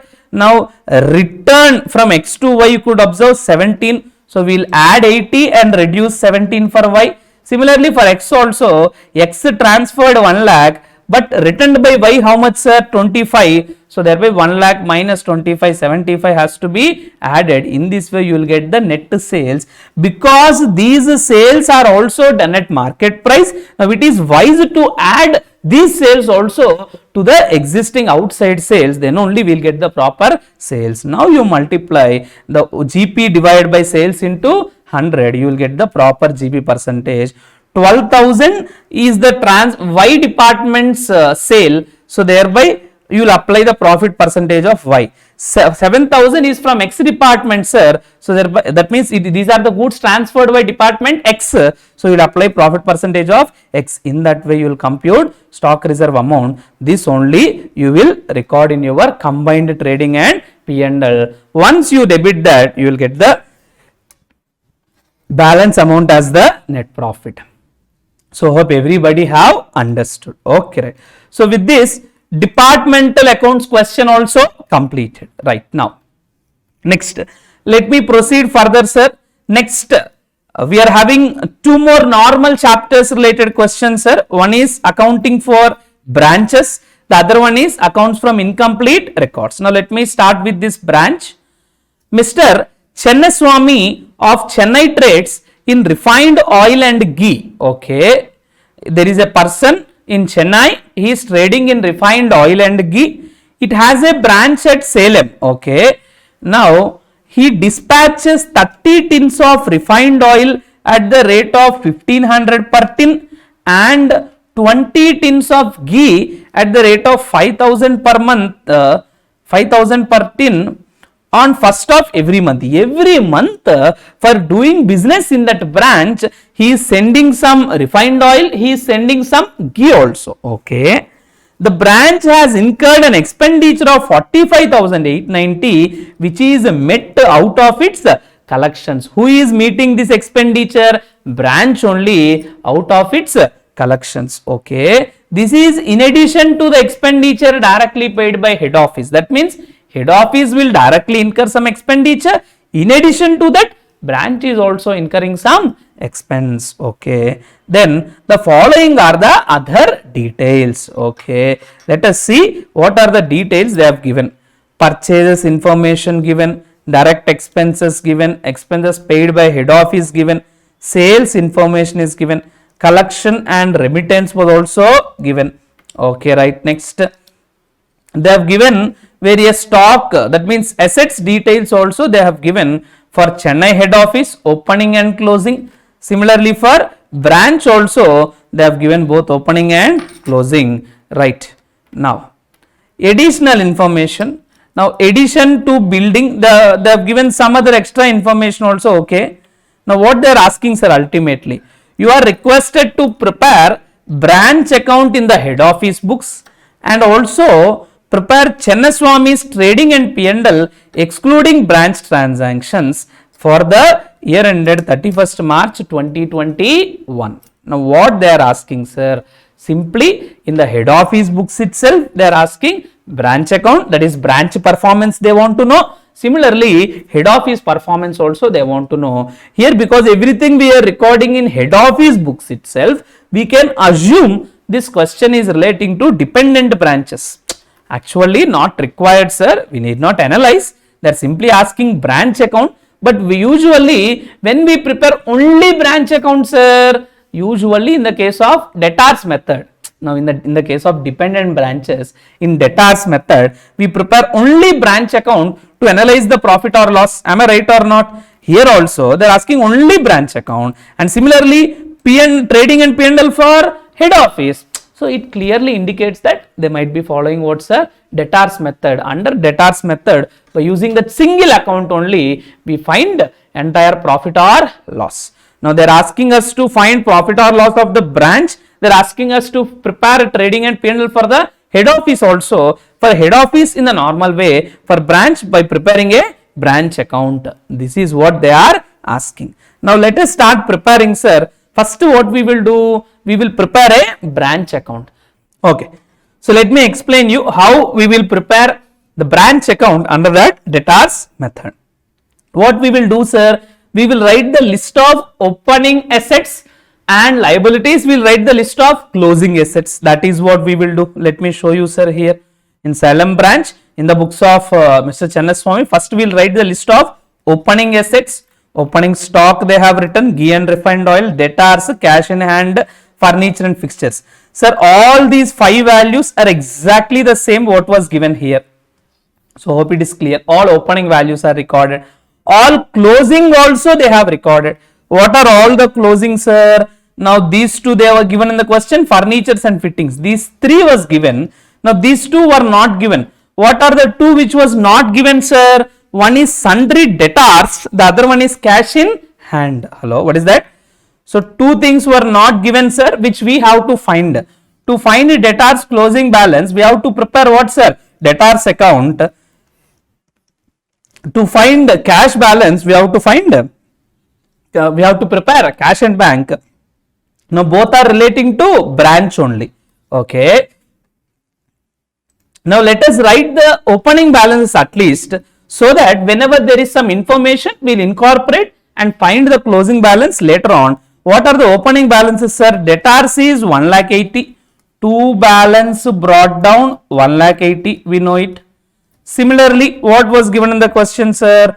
Cash in hand also, to balance brought down 25,690. Whenever we know any information relating to branch for this debtors and cash and bank, we will start recording. First, I have recorded opening assets and liability, similarly closing assets, that's all.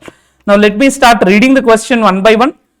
First, he dispatches. Now there were some goods dispatched during the year. Will we record it in our branch account or not? Now hope you remember. So whenever we prepare branch account, it is like this, sir. All opening assets will record. This much already we have invested in the books of accounts. Similarly, any new amount which we have given, either we have given the goods or we have directly spent any amount for the branch, these things to be added, sir. I can say usually debtors method will be like this, sir. It is like your capital comparison method. Which method?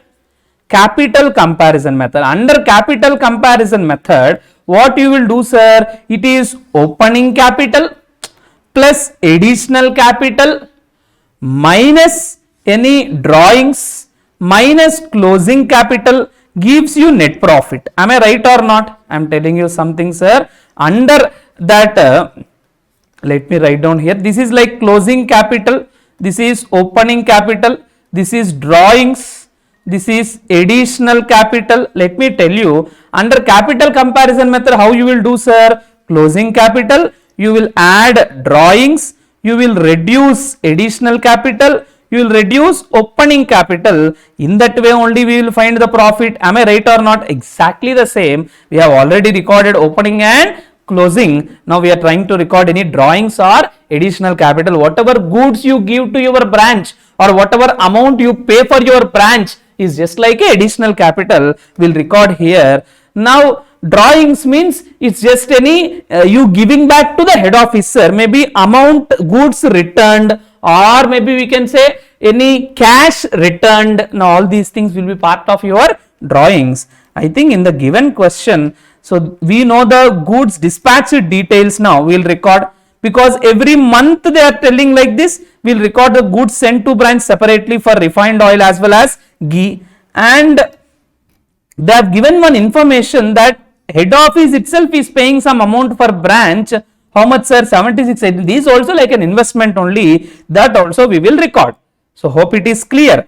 The next, what we will reduce, sir? Any payment, sir? Now I think in the question they are telling collection during the year is 20 lakh 15 and remittance is 19 lakh 50. So what I will do, sir? Remittance 19 lakh 50 I had to record. So hope everybody have understood. Is that clear, everybody? Any amount remitted after incurring all the expenses has to be recorded. So hope it is clear. Sir, what about this collection during the year, sir? Usually this collection etc. will be considered in your debtors only. I will show you. So I think remittance is clear. Whatever amount we are returning back, sir, we are trying to record all the investments here. Anything returned back, we will write down there. So here goods sent to branch was recorded. Now all this cash in hand, everything, all this stock was recorded. So all these items was recorded. Now before finding the general net profit, they are telling only one thing. What is that? In the branch manager is entitled to 10% commission on branch profits after charging his commission. So thereby, if you assume the profit still now as 100, now on that 100 he will get 10% profits. Now, so hope you are understanding. So in that way, if you observe, this should be 110. Now in that, if this is 10, this should be 100. If this is 100, this should be 10. Then the total profit till now should be equal to 110. In that way, the profit till now is 2,26,930. We will find it 10 in that and 100, so that we can fill the branch account to find the profit or loss. Hope everybody have understood. Right. Next, Let me proceed, sir. In this way, you will prepare the branch account. Now here that is not sufficient, sir. Now what we have to observe? Now, sir, one more thing. Remittance by branch to head office. Sir, what about this information? Collection during the year. Sir, this is not the amount collected given by head office, sir. If it is given by head office, we have to record. It is the sales collection. They have done some sales, no. So that is the sales collection. It is not the amount collected by branch from head office. See, in branch account, we will record only those transactions which happened between head office and branch. So here collection is not from head office, so we are not going to record it. So hope everybody have understood. Then why collection is useful, sir? Why sales is useful, sir? Maybe you can use it for your debtors account, which I have said you now. In your debtors account, we can record sales, we can record collections, that is by cash. Automatically we will find the closing debtors. Here also what is happening, sir? We know, let me show you directly those two ledger accounts, sir, can be quickly done. Let me show you. Now in debtors account, we are writing opening balance, we know the sales made by it, we know the cash collections, automatically we will get the closing balance. This is the sales, this is the collection during the year, so we can get the closing balance. Similarly, this cash account also, we will write the opening balance, collection is from sales 20 lakh 15, remittance is 19 lakh 50. In now this 45,890 is something which is incurred by branch, sir. I am not talking about head office expenses relating to branch, that amount was there. This will be the closing. If these two they record here, automatically that entire branch account will be closed and they can find this profit or loss. Hope everybody have understood. Now let me proceed to the trading and P&L of head office alone excluding branch. Now trading and P&L means, first for trading account what is required, sir? Opening stock available. Yes, sir, already they have given information, no. This is opening stock information, this is closing stock information, both are available. This is purchases information, this is sales information. In addition, they have given direct expenses also. All these things will be recorded, sir. Opening, sales, closing, purchases, then direct expenses. But only thing we should understand is, out of the purchases, now because they have sent some goods to branch, to that extent reduction is required, or you can write on the credit side also, buy goods sent to branch, both are okay.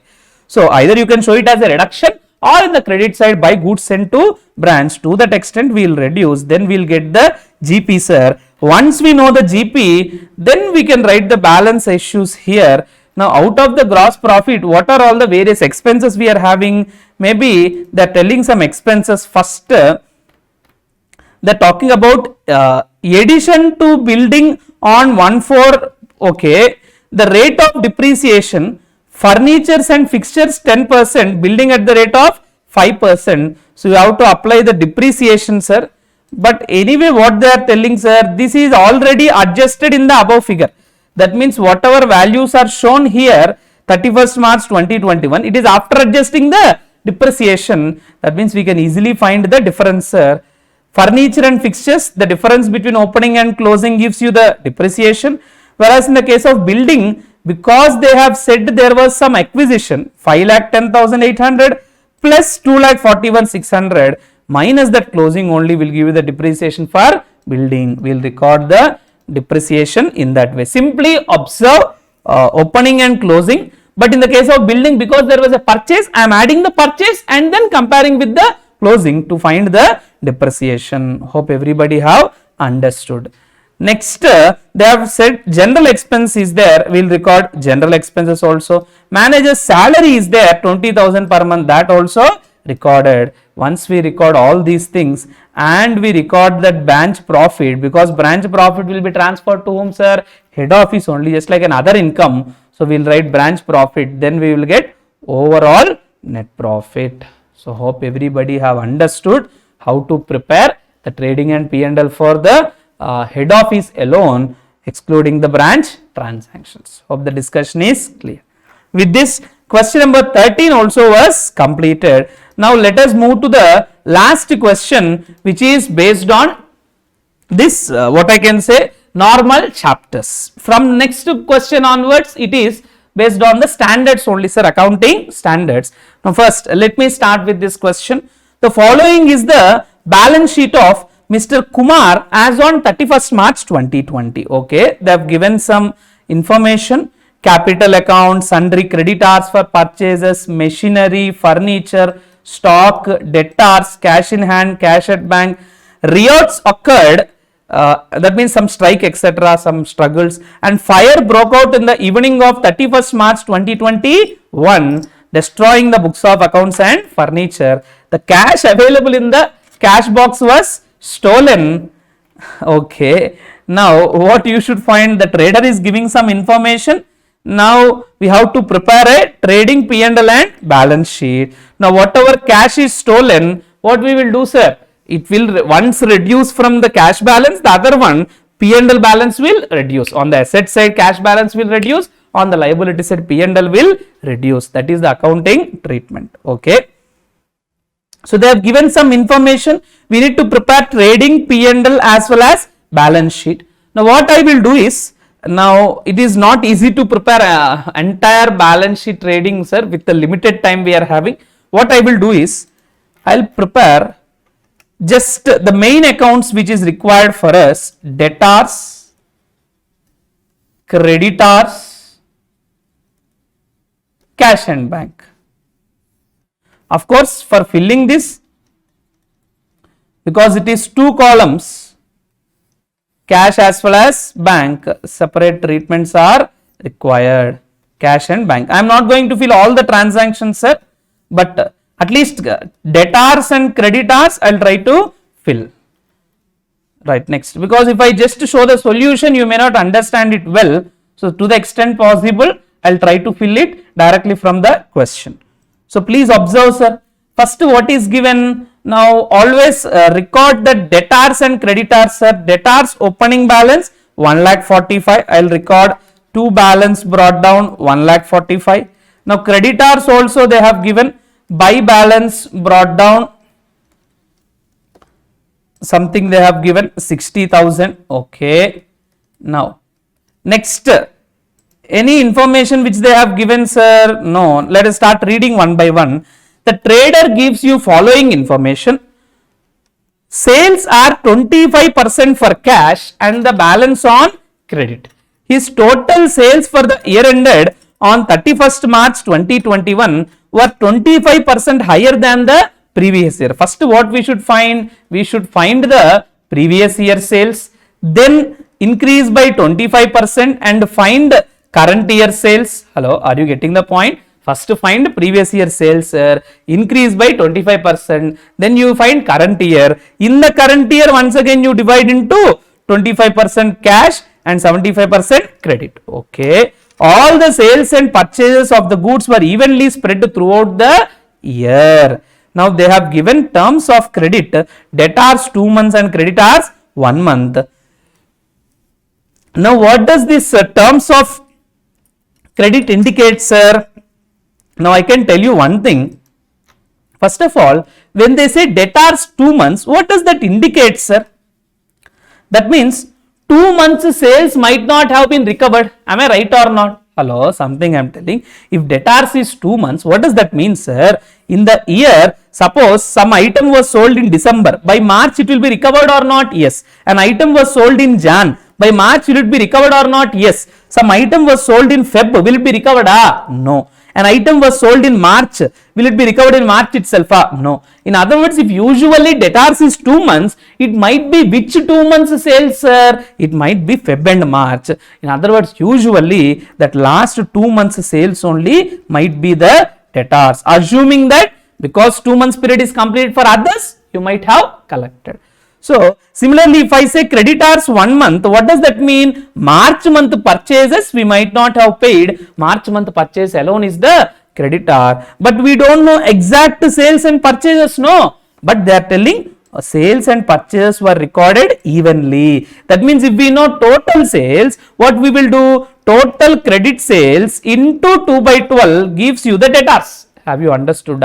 Because these total sales for the year, I want to know only sales during Feb and March. Similarly, if I know total credit purchases into 1 by 12 gives you the creditors at the end of the year. If you know this concept, this question becomes very, very simple. Hope everybody have understood. If debtors is 2 months, it might be related to the last 2 months sales only. If creditors is 1 month, it is related to the last 1 month only. Because they have said it is even throughout the year, if I multiply total credit sales into 2 by 12, I will get the debtors. If I multiply total credit purchase into 1 by 12, I will get the creditors.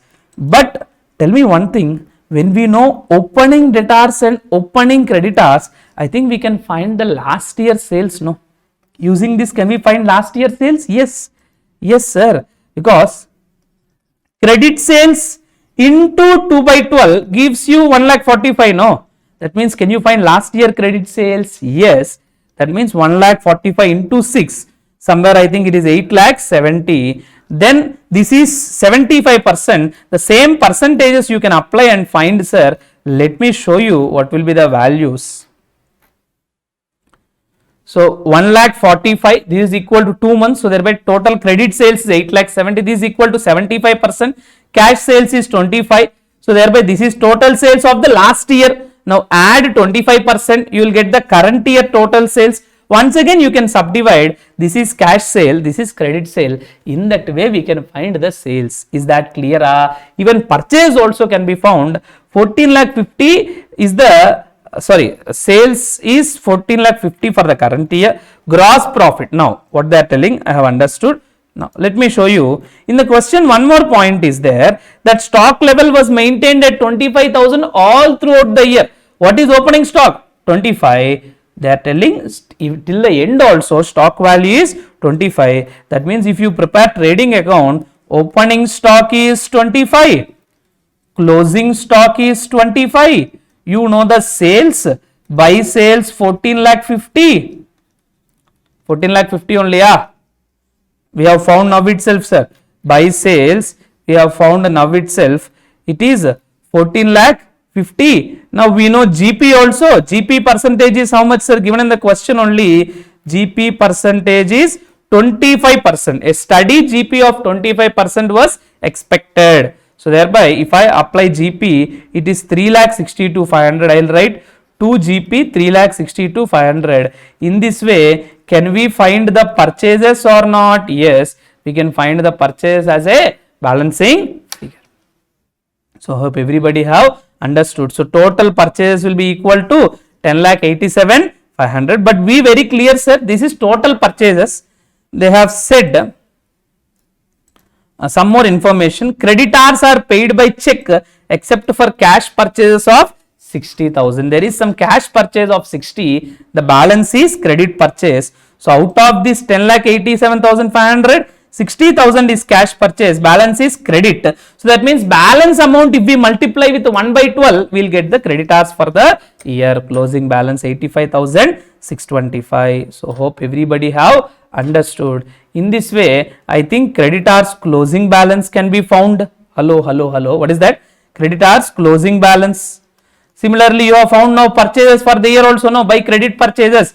Now you can find the payment made to the creditors in this way, as a balancing figure. Here in debtors account, now because we know the sales for the year, I can find the closing balance. 2 sales, I know the credit sales. Automatically, we can find the collection from the debtors. Now these two we have to record in our cash and bank accounts. Our opening and closing will be recorded. This collection from debtors and payment to creditors is the main, sir. This is cash purchase.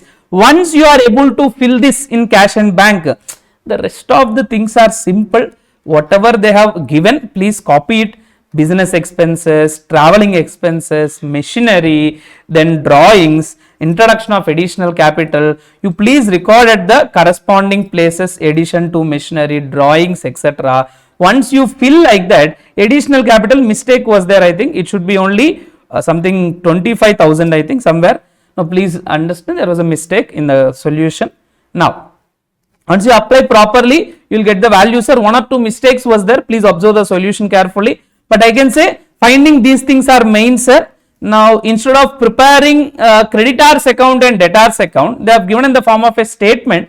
But better to always go for the ledger accounts. In that way, you can fill most of the elements. So, I think this might be sufficient, sir. They have given all other points, depreciation on machinery to provide at 15% and loss on furniture to be adjusted against capital account. Like that, they have given few issues, sir. Now, once we are able to fill this much information, now what we can do in cash and bank account, after recording all those points by check or by cash, whatever given, we can find the balancing figure in cash account as loss by theft, the balancing figure in bank account as bank balance. In that way, we can find the bank balance as well as the cash theft. Once we know that, automatically we can fill your capital accounts also, because opening given, additional is 25, you will find the profit or loss, loss of furniture you will charge here, drawings you will reduce, depreciation also as given. Like that, if you start filling, you can fill the capital account also. So, hope everybody have understood. Right, here also from this GP we will reduce the business expenses given in the question, then repairs, all these things are given in the question itself. We will simply copy. Now, we will find the loss by theft. We will record it, sir. Once we find in cash account, that loss by theft, we will go and record in the P&L, then we will find the net loss for the year. Sir, have you understood?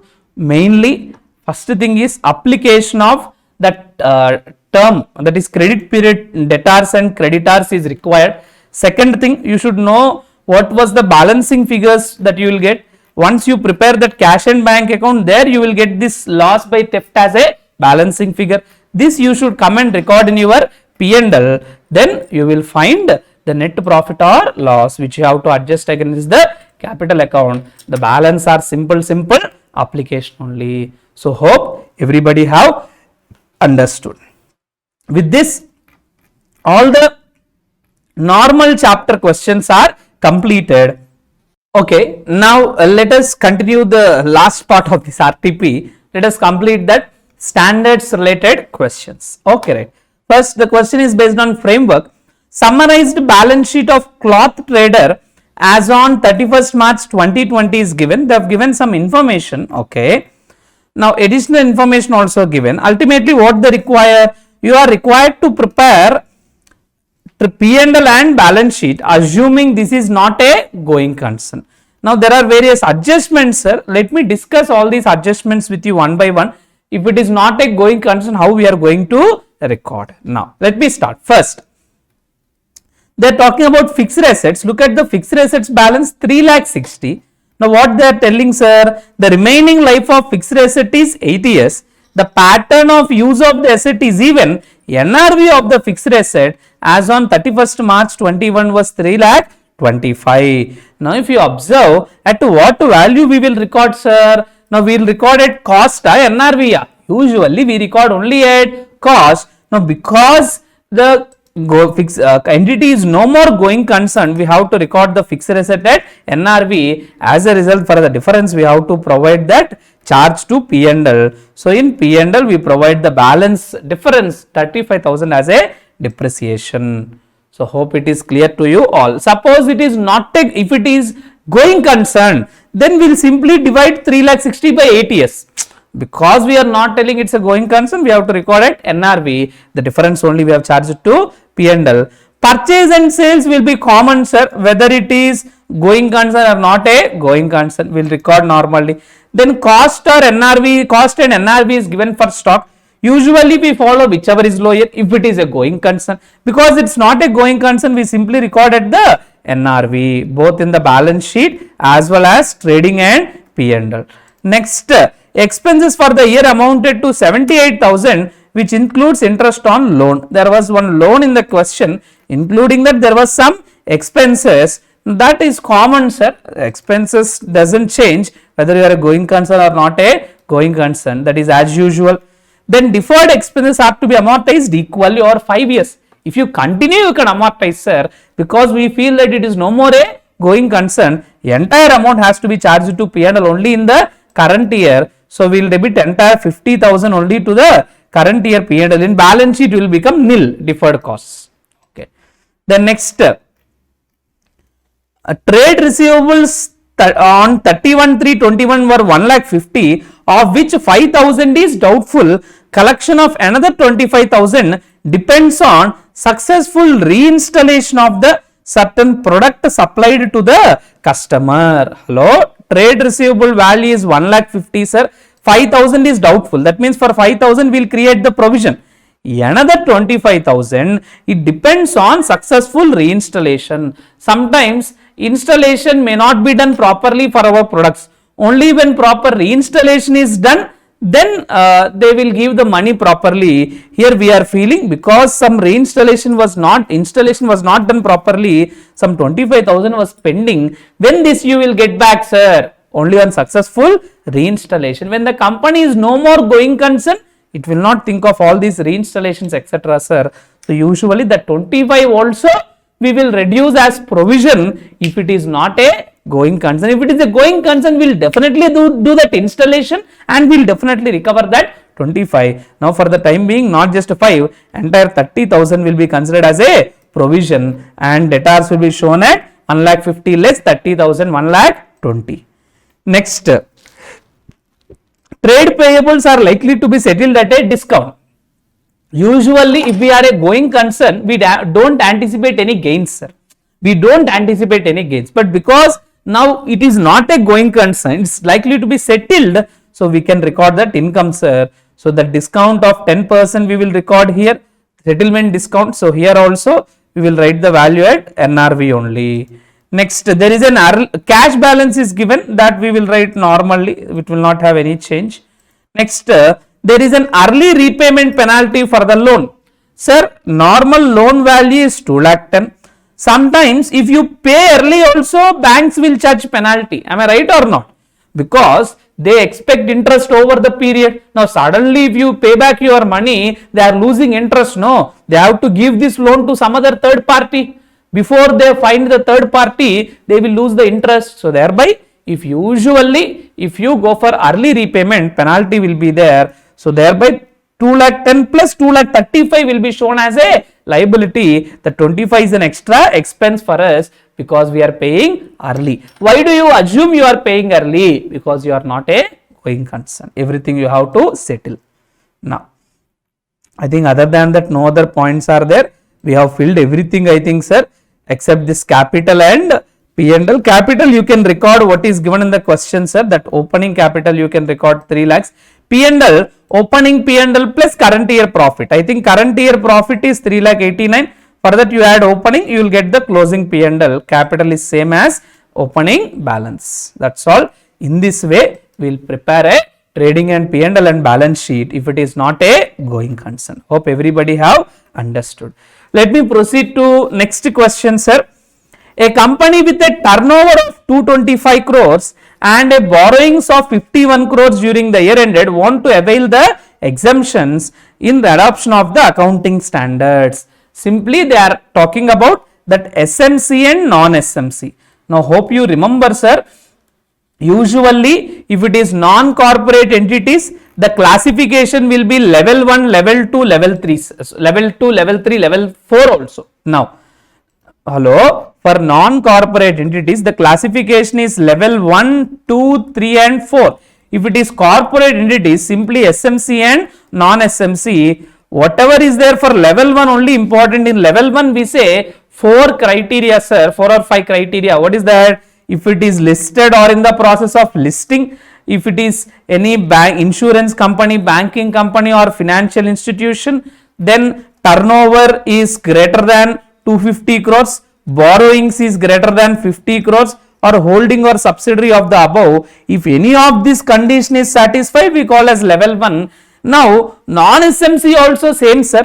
If any of these conditions is satisfied, it is non-SMC. SMC means if all these conditions are not satisfied, that is a SMC. None of these, actually in the framework also definition was given for SMC. SMC, they will give all the negative points of level 1. not listed, not in the process, not a bank, does not exceed 250, does not exceed 50, like that all negative of level 1 will be given, sir. Now I can say because borrowings was greater than 51 crores, straight away this becomes a large entity, that means a non-SMC, so it cannot avail the exemptions. That is the solution. Next, an organization whose objects are charitable or religious believes that accounting standards are not applicable to it since only a very small proportion of the activities are business in nature. I think in framework you might have learnt, sir, we will divide the entities into 3: fully commercial, non-commercial, partly commercial, like that we'll divide into 3.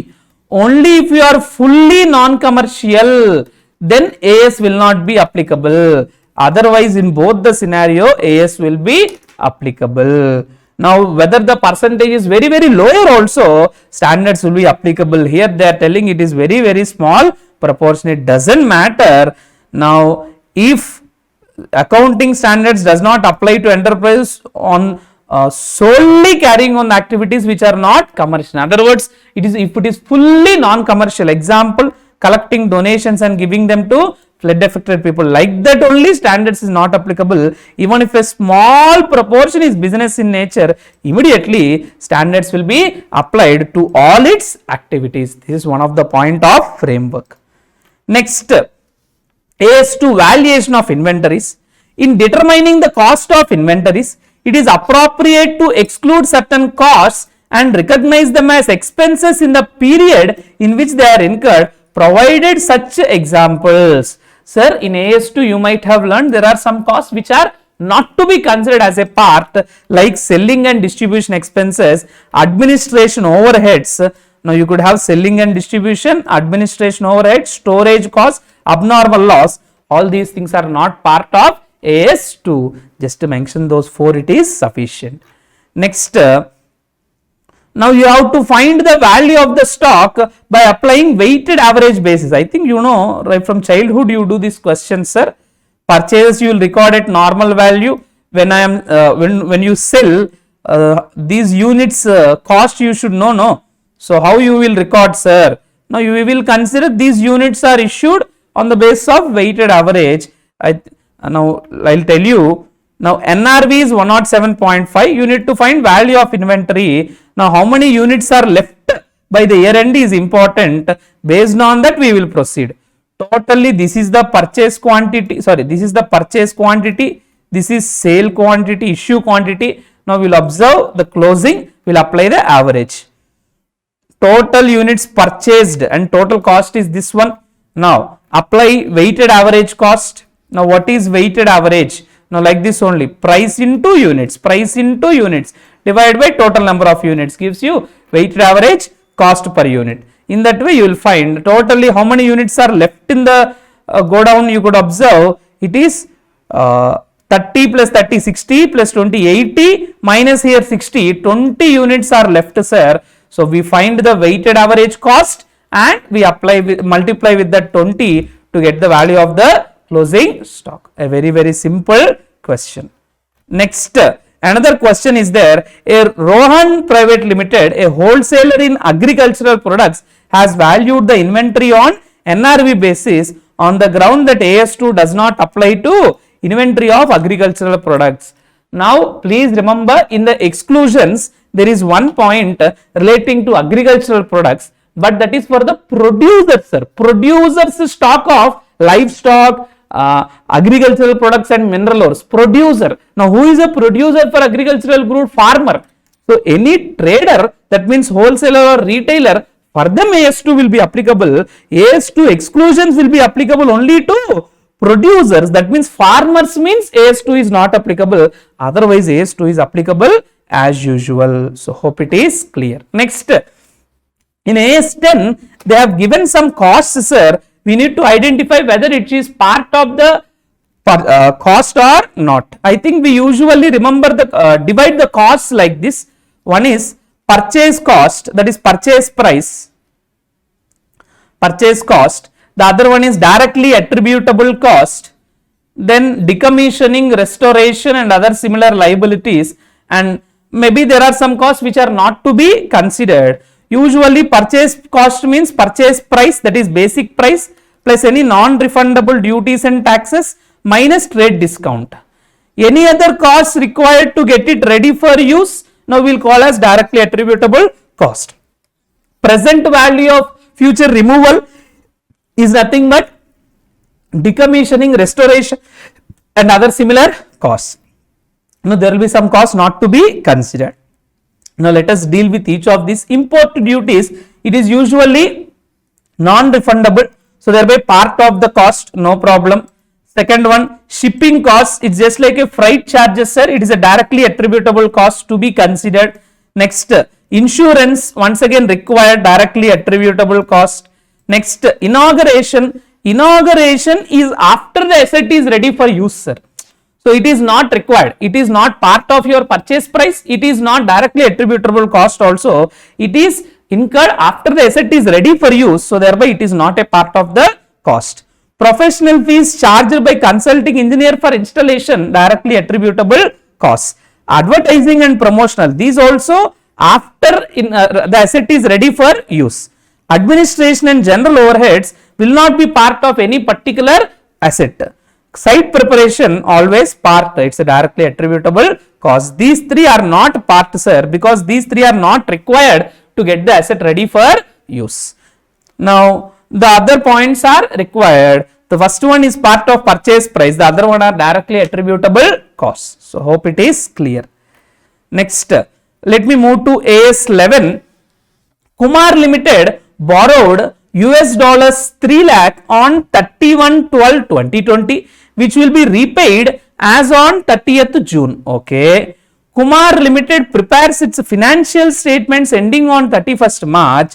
Rate of exchange between rupee and foreign currency is as follows. Sir, there was a borrowing of $3 lakh. Initially, borrowing was done on 31st December. Year ending is 31st March. And the repayment was done on 30th June. They are telling calculate the borrowings to be recognized in the books on the above mentioned dates and also show journal entries for the same.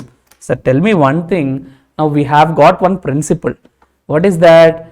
On the date of transaction, we have to record in other words, initial recognition has to be done using the rate existing on the date of transaction. So that means first we will record the entry using the rate existing on that date only, 3 lakhs into 44. Next, subsequent recognition at the year end, we have to all monetary items has to be restated. Borrowing is a monetary item, hence we will record at 44.5. Already we have recorded 44. So for the balance, we will increase the loan, that is 3 lakhs into 0.5. We will debit the foreign exchange difference. Now once again, at the time of settlement, any difference has to be adjusted to foreign exchange difference. Till now, what is the foreign loan account? 133.5, but settlement will be done at the rate existing on that day. So thereby, now settlement is at 44.75, which is this much amount. So difference also will be charged to, that means 2 times, sir. One, at the year end, any difference will be charged to foreign exchange. Second one, at the time of settlement, like the 2 times you have to transfer that foreign exchange difference. Of course, later on adjusted to P&L. Another scenario was given, if borrowings were repaid on 28th Feb itself, what will be the impact? Then first entry will be common, sir, we will record normally only. Then second entry will be like this. In the February itself, initial amount, because we are settling, we will directly record at settlement value to bank, the difference will be charged to foreign exchange difference. Basic loan entries only, sir, easily you can understand. Right. Here in the second scenario, no subsequent recognition, directly settlement. Settlement is happening within the year, so only one difference. In the first scenario, settlement is happening in the next year, so the difference till 31st March has to be recorded in the last year. The difference arising in the next year has to be recorded only in the next year. In that way will be there. Now let me proceed to the next question, AS12. A fixed asset is purchased for 30 lakhs, government grant received towards it is 12 lakhs, okay. Now residual value is 6 lakhs and useful life is 4 years. The company charges depreciation based on SLM. Asset is shown in the balance sheet net of grant. Sir, when the asset is shown in the balance sheet net of grant, which approach we are following, sir? Capital reduction, deferred income approach? Sir, whenever we receive any grant towards fixed asset, two approaches will be there. One is capital reduction approach, the other one is deferred income approach. Here, which approach is followed? Capital reduction. After 1 year, grant becomes refundable to the extent of 7.5. Now, what will be the entry, sir? When you receive the grant, usually the entry will be bank account at to fixed asset, because to that extent cost has to be reduced. At the time of refund also, reversal will happen for the same. Entry will be reversed to the extent of refund. Now, you are required to give journal entries for second year. First 30 lakhs was purchase value, grant is 12 lakhs, that means net cost for us is only 18 lakhs. So, depreciation also will be provided based on that only. I can tell like this, 18 lakhs, residual value is 6 lakhs, life is 4 years. So, every year we will provide depreciation of 3. That means after first year, book value will be 15 lakhs. Am I right or not? Now, what we are telling, refund is there suddenly. If grant is refunded, to that extent our cost will increase or not? Because what is the entry that we are writing? Fixed asset to bank. So, to that extent we will add, sir. So, 15, for that add 7.5, 22.5. Now, 22.5 minus residual value divided by 3 gives the depreciation for second year. In that way, first at the time of purchase we will write some entries. Now, we are writing for refund. For refund, this is the entry. For recording depreciation, this is the entry. Then we are charging depreciation to P&L. That's all. Hope everybody have understood. First find the book value, add the reversal amount, you will get the new revised book value. You provide depreciation based on the balance life. That's all. Next, AS 13, accounting for investments. JVR Limited has made investment of 97.84 crores in equity shares of QSR Limited in 2016-17. Okay, the investment has been made at par. Okay, QSR Limited has been in continuous losses for the last 2 years. JVR Limited is willing to reassess the carrying amount of its investment in QSR and wish to provide for a diminution in the value. Discuss whether the to write down the carrying amount is correct or not.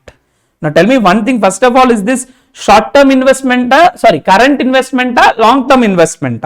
You could observe when the investment was done 16-17, we are there in 31st March 21, that means we have held for more than 1 year. It's a clear indication that our intention is to hold for more than 1 year. So it's a long term investments. Usually long term investment, how it will be valued, sir? At cost, unless there is a permanent decline. Now if you feel that there is a permanent decline, you can happily reduce it, nothing wrong. They are telling, can they reduce the carrying amount or not? The answer is yes, provided it is what, sir? A permanent decline. The contention is correct if the decline is permanent, but if it is due to fluctuations, you cannot do like this. So in such a case, whatever you want, it is correct only. We have to give some relevant explanation, sir. First we will explain what is a current investment and how it will be valued, and what is long term investment, how it will be valued. Then we will say if it is decline other than temporary, that is permanent decline, we can reduce it. That is what we are telling. So contention is correct only provided it is a permanent decline. Now let me move to the last question, sir. AS 16, borrowing cost. An enterprise has constructed a complex piece of equipment. They are only telling it's a qualifying asset that is to be installed on the production life of a manufacturing plant. The equipment has been constructed over the period of 15 months. What is the period, sir? 15 months. Anyway, they have said qualifying asset. However, on installation, certain calibrations are required to achieve the desired level of production before it is finally commissioned. That means ready for use. This process is expected to take approximately 2 months, during which test runs will be made. Should the borrowing costs attributable to the borrowings pertaining to the 2 months test run should be capitalized. Simple, sir. First of all, when borrowing costs should be stopped, that you should know. When the asset is substantially ready for use, then only borrowing costs should be stopped. Hello?